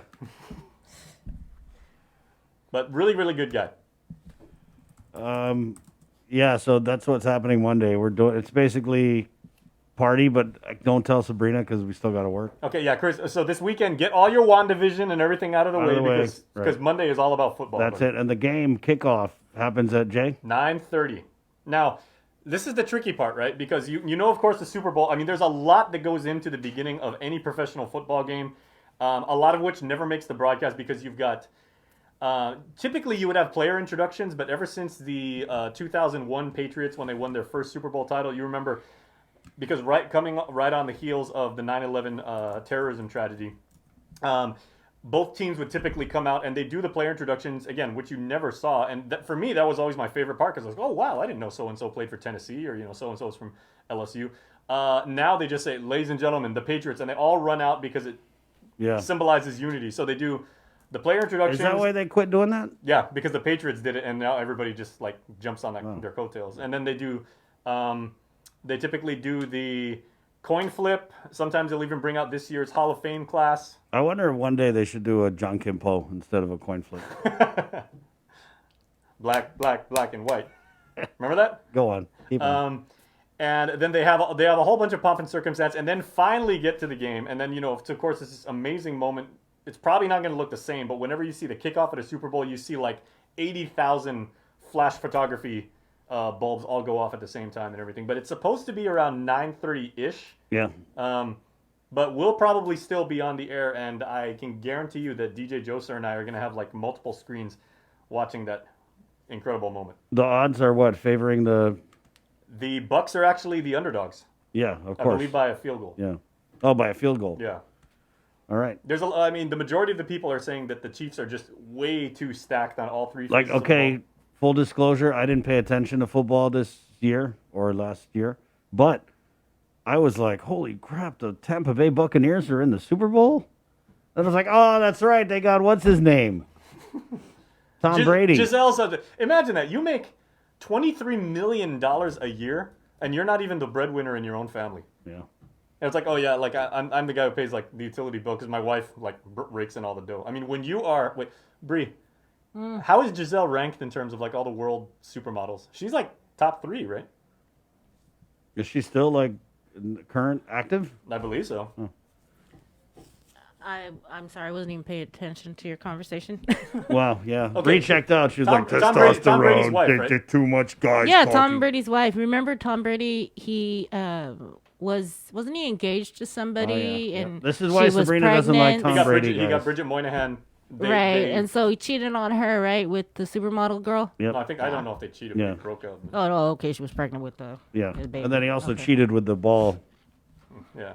Right, he would make it a little flatter. Yeah, so Tom Brady went on to win multiple Super Bowls, multiple MVPs, and Bridget Moynihan went on to make iRobot with Will Smith. It's 9:37. Hey, let's do Cover Me from Burger King, guys. All right. And you guys are gonna like this one. Again, it's a dual shot of. It's a twofer. Yeah, Beyonce's "Me, Myself, and I," and a more contemporary song. And we're gonna let our friend Sabrina Chaco. tell you all about. Sabrina and Chaco. It's brought to you by Burger King. It's back at BK Chicken Fries Friday. I love BK Chicken Fries. They also got the BK Steakhouse King now available at Hagåtña, Tumon, and Micronesia Mall. It's Cover Me with Sabrina Chaco. Half a day. My name is Sabrina Chaco. Thank you so much for having me. I'm really honored and excited to be playing for you guys today. The song I'll be doing is actually a cover of two songs. It's Summer Walker's Session 32 and Beyonce's Me, Myself, and I.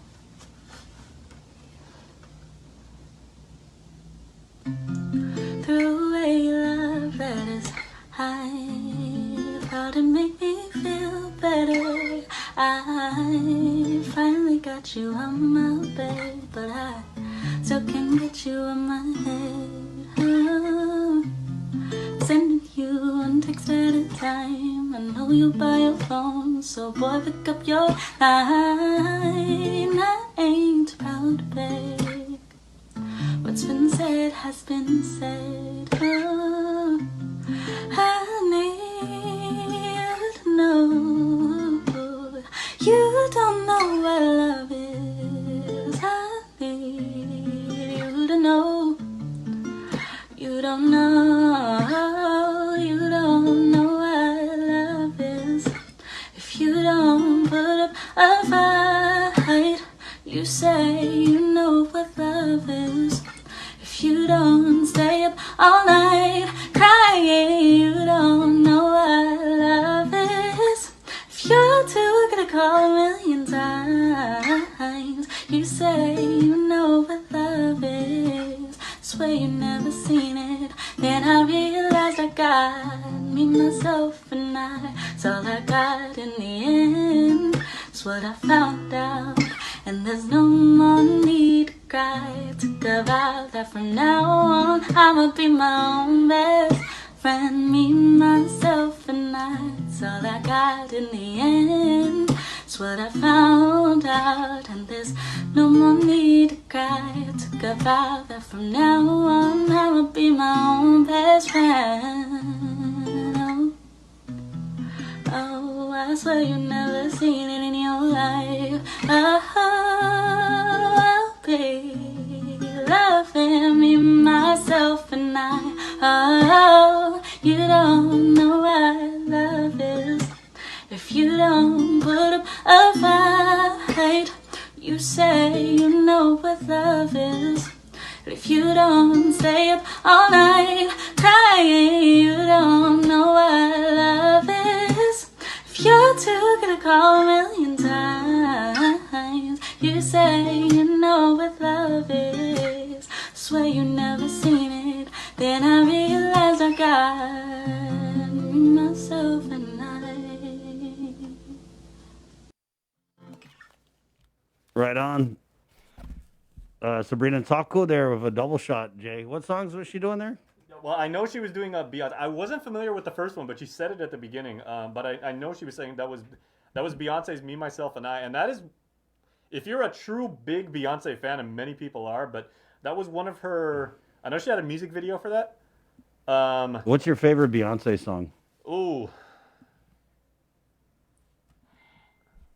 Single Ladies. no, Ring the Alarm. Like, Ring the Alarm because it's Oh, very yeah, it's yeah. very very rock. Yeah. Bree, what's your favorite Beyonce song? She has so many. Right. Love on Top. I like that. Oh, that's a good one. It's classy, right? It's got that like old kind of 80s feel. I really like, and they weren't even big hits for her. I love Upgrade You. Right? Yeah. And My Man. You know that one, sir? My Man. My Man. Anyway, it's 9:41. Let's do our sports link here. We do it every Friday with Double D from the KUAM News sports team. And here he's going to interview from the Guam National basketball scene, of course, head coach EJ Calvo. And then there's also a little bit on powerlifting here. It's, again, Sports Link right here on the link. Dave Delgado here with men's national basketball team coach EJ Calvo. Now, the men's team was scheduled to play in the Philippines. The Philippines reached out to the Guam Basketball Confederation stating that they are unable to host the games because of travel restrictions. Where does that put the team now? Well, everyone initially was supposed to host their own group. And our group, of course, includes Australia, New Zealand, and Hong Kong. And because none of us were able to host any games, both in November and February of 2021, the Philippines was trying to put together a bubble to host everybody, their group and our group, and that fell through. So now the Philippines group, actually, which is Group A, found a host nation of Qatar to host all their games, and then Guam and Hong Kong will be competing, and we will get our 2 games played against Hong Kong. And that'll be hosted by the country of Bahrain. And we are currently just working out all the details, travel plans, protocol in terms of testing and ensuring that we travel safely to Bahrain and are able to enter the bubble that they're forming there and get ready to compete against Hong Kong and get those qualification games done in the next couple weeks. Are any of the players on the team going to have trouble when it comes to visas, or are we looking at everybody making a smooth transition to making that trip? Everyone that's been eligible and available for this window seems to be committed to continue to play. It's not every player on our expanded roster, but we have over 12 players committed to make this trip, and visas are being processed. They're not too complicated. It's a very multinational city and very safe is what so far what we've seen in terms of them setting up this competition. There'll be other games played in the same bubble, but in terms of our Group C games, it'll just be Hong Kong making the trip to play their 2 games against us. And for such a big change in travel plans, is the team looking out for any additional help? Because I know funding's probably going to play a big role in getting our team over there. Yeah, we were expecting to have to travel. Like I said, we were planning on playing games in New Zealand and Australia if all countries in our group hosted their home games. So we're basically just reallocating, and I think we're okay in terms of making it there financially. It's been more so just overcoming obstacles with training, of course, and then with the timing of everything being kind of last minute now, getting flights booked. A lot of airlines have limited flight schedules. And so it looks like we're going to be able to make it work with limited stopovers and get into that bubble safely and easily. And once we do that, we're hoping to get some court time prior to those games that we're going to be playing. And that's important for us to just, get on the same page and get some rhythm with our players before we compete in 2 very important games for our qualification. We think these are the 2 most important games in our group. So we're really approaching it as must-win situation. Any update on the rosters? We'll work on announcing our roster soon. Obviously, there's some strategy to this, and teams are starting to let FIBA know who they can expect to be registered. Game day rosters are due at the technical meeting, I think 24 hours prior to your game, but we're going to be putting out at least our expanded roster, including a few alternates that we're considering. And then as we finalize our flights, we'll make other announcements. So, expect changes.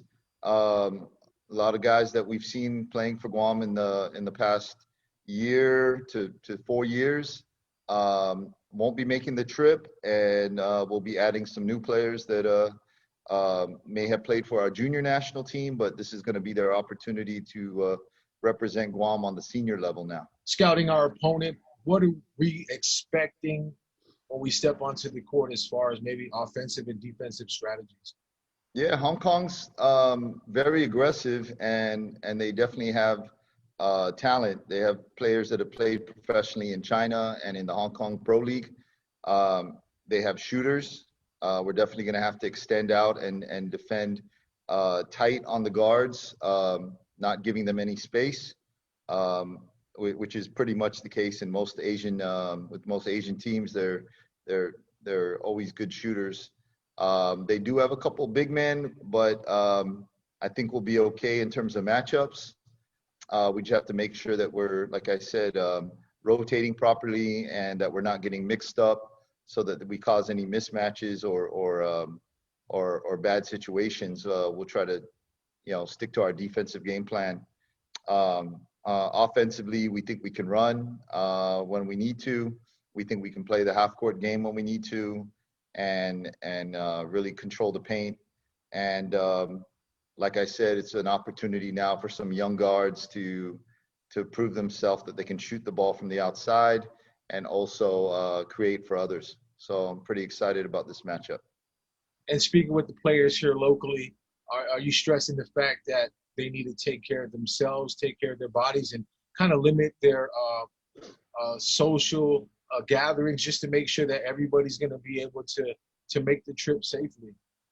Oh, absolutely. Every player that's been committed to make this competition and play for Guam has been trying the best they can to not only get their workouts, but do it in a safe way.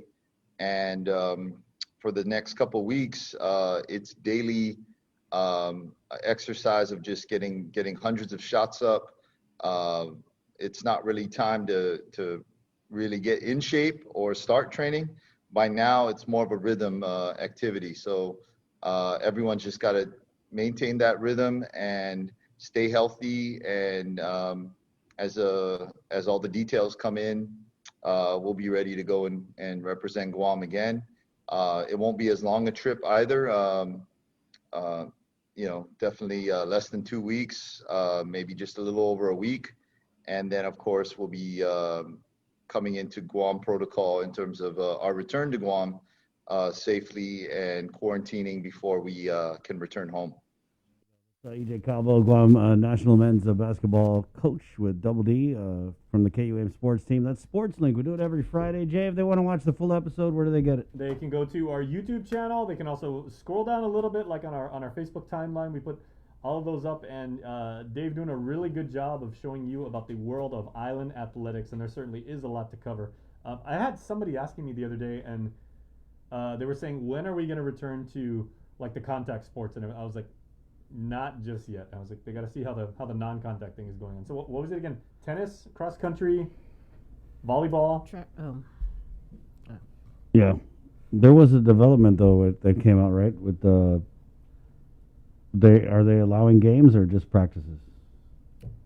I don't know. Okay. Yeah, I think for right now they're just. I mean, because the other thing is, so many students have been going to class like virtually. They got to build up, your constitution and your physicality again. Oh, God. Okay, Jay. Really? I didn't know that. 9:50. Let's do our one micronation.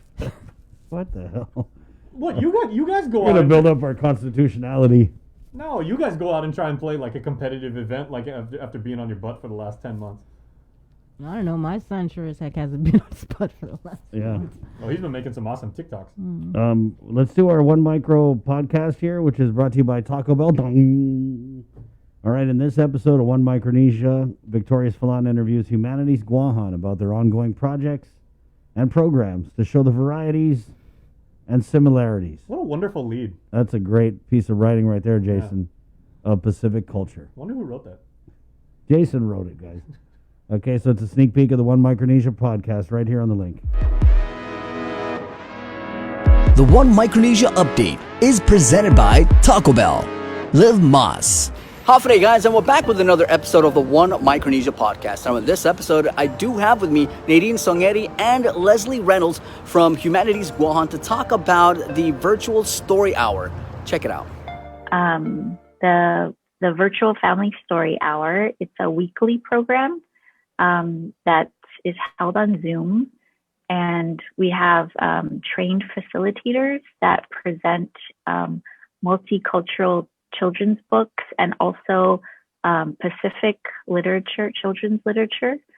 And they do the book, and they also do literacy activities for parents or guardians and kids. Right. So, like, just I think you said it beautifully. It's rooted in our culture. It's rooted in our identity, our stories from our ancestors. We pass that along to our children, and that ties beautifully with the idea of literacy. And our Mother program really supports the idea of literacy, family literacy most especially. And we believe that literacy has a lifetime of literacy really begins at a very young age. It's not just something that's you get a skill from school. It's finding meaning. It's finding connecting, or it's connecting. It's understanding. Literacy is reading, writing, listening, speaking, thinking, and solving. It's power that we get through books and stories, and these powers we empower our children and families to strengthen their relationship with one another, and really that's what we wanted to focus on, or continue the focus and find ways to make that happen through virtual platforms. It was definitely a challenge in the first place, but I think we were able to make it work. And it's been it'll be almost a year soon, so I think we've been able to kind of get better at it. So we're just glad to be able to do that. And so we have that happening on a weekly basis, and we have we have wonderful facilitators helping us present those books with activities and really fun things to do on a virtual, creative ways to have fun on Zoom.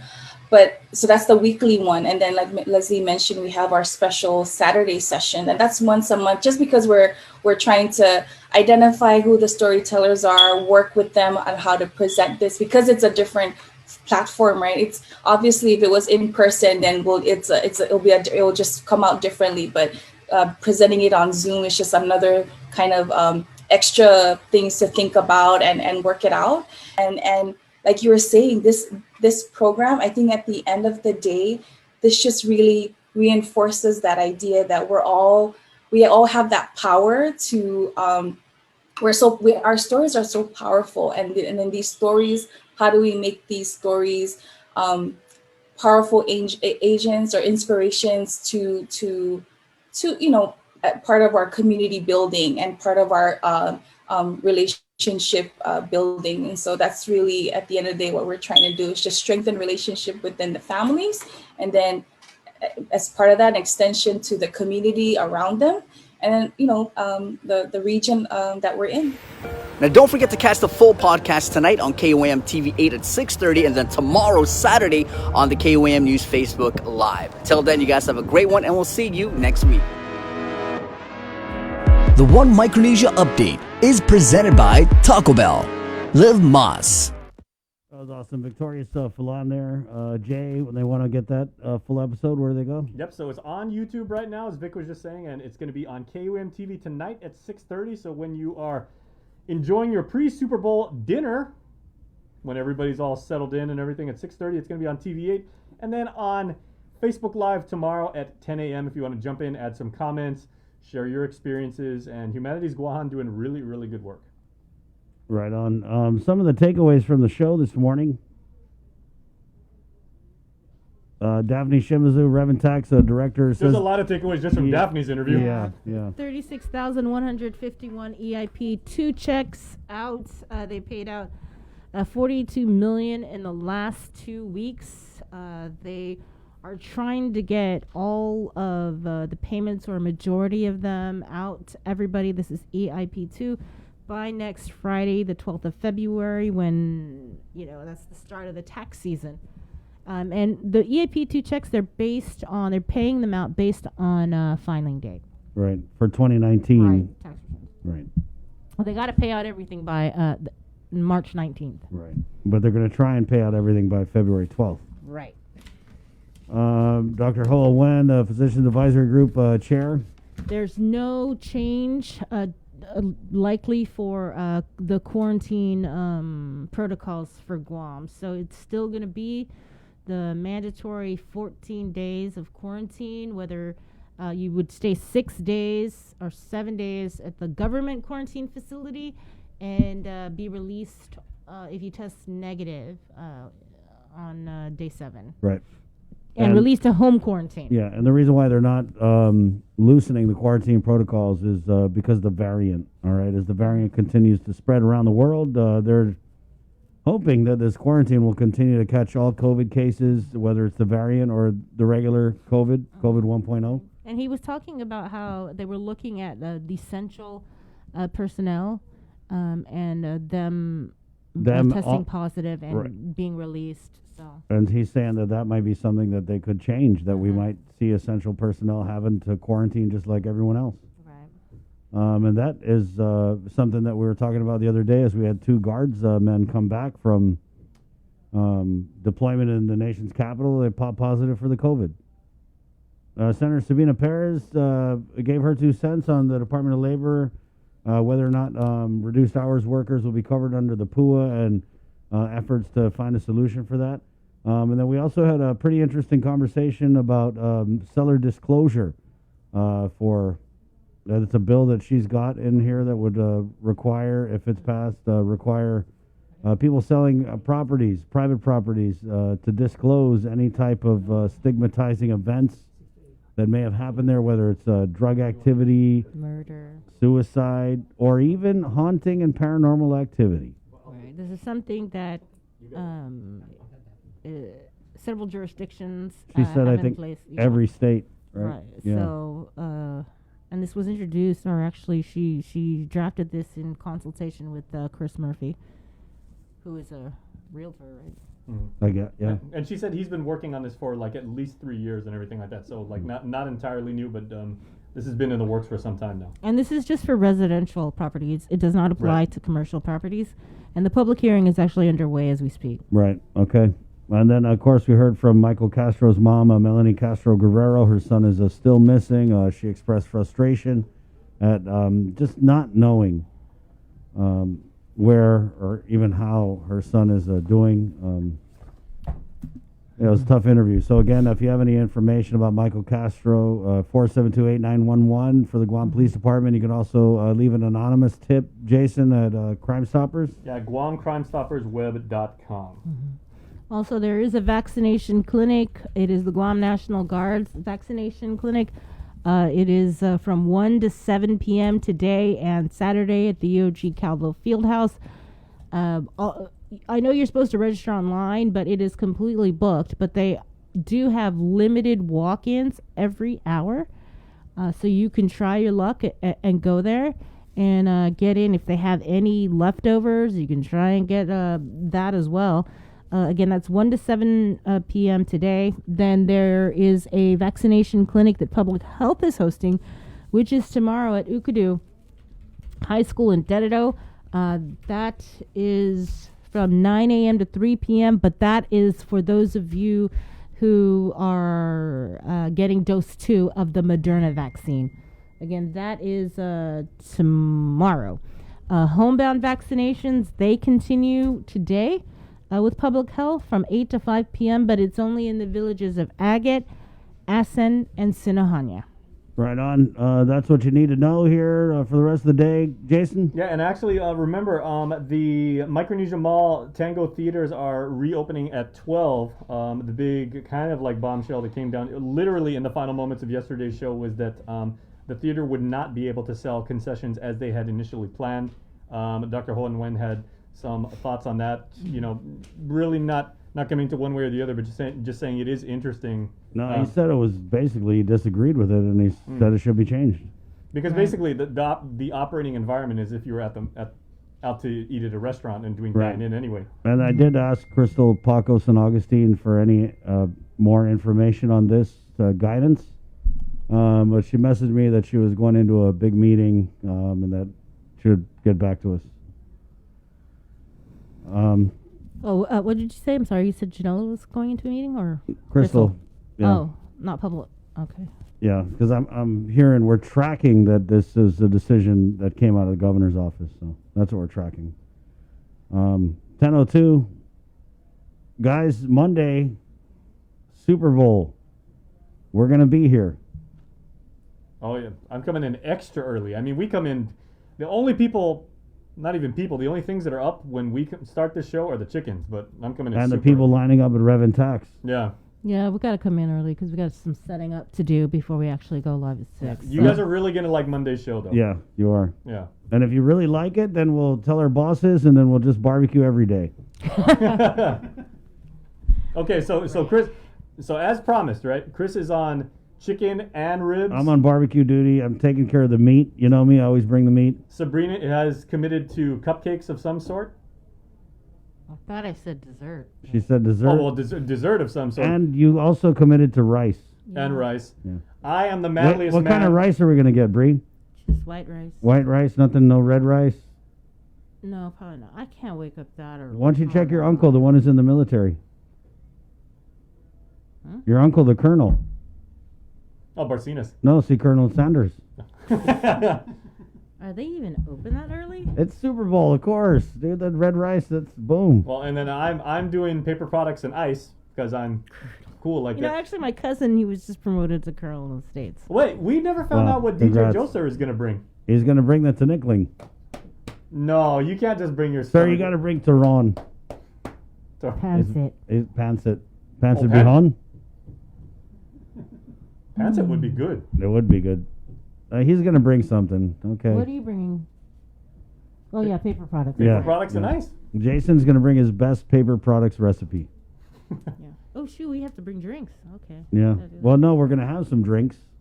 Yes, we are. Kimmy from IWS is going to be mixing some drinks. That's right. I forget. Where is it? And then I'm going to be marinating the barbecue in Jack Daniels. So we want to make sure we see each and every one of you on Monday. So please, please, please take care of yourselves. Take care of each other this weekend. Be safe. Oh, wait. Betty Ann said she was going to get rice. Thank you, Betty right. Ann. Yes. See? Boom. Thank you, Betty. It's team effort, guys. Okay, so that's it. Thank you guys for jamming with us here. It's brought to you by Cowboy Enterprises, IT&E, and Carrier at 647-COOL. It's been the link, the Friday, February 5th episode of the show. My name is Chris. I'm Sabrina. Remember, we got your 6 with our primetime newscast with the KUAM news team, leaving you now with a little bit of the boys from Rock Bottom. Come and get your love. Your go-to jam is up next on The Breeze. Hasta. Enjoy. Bye.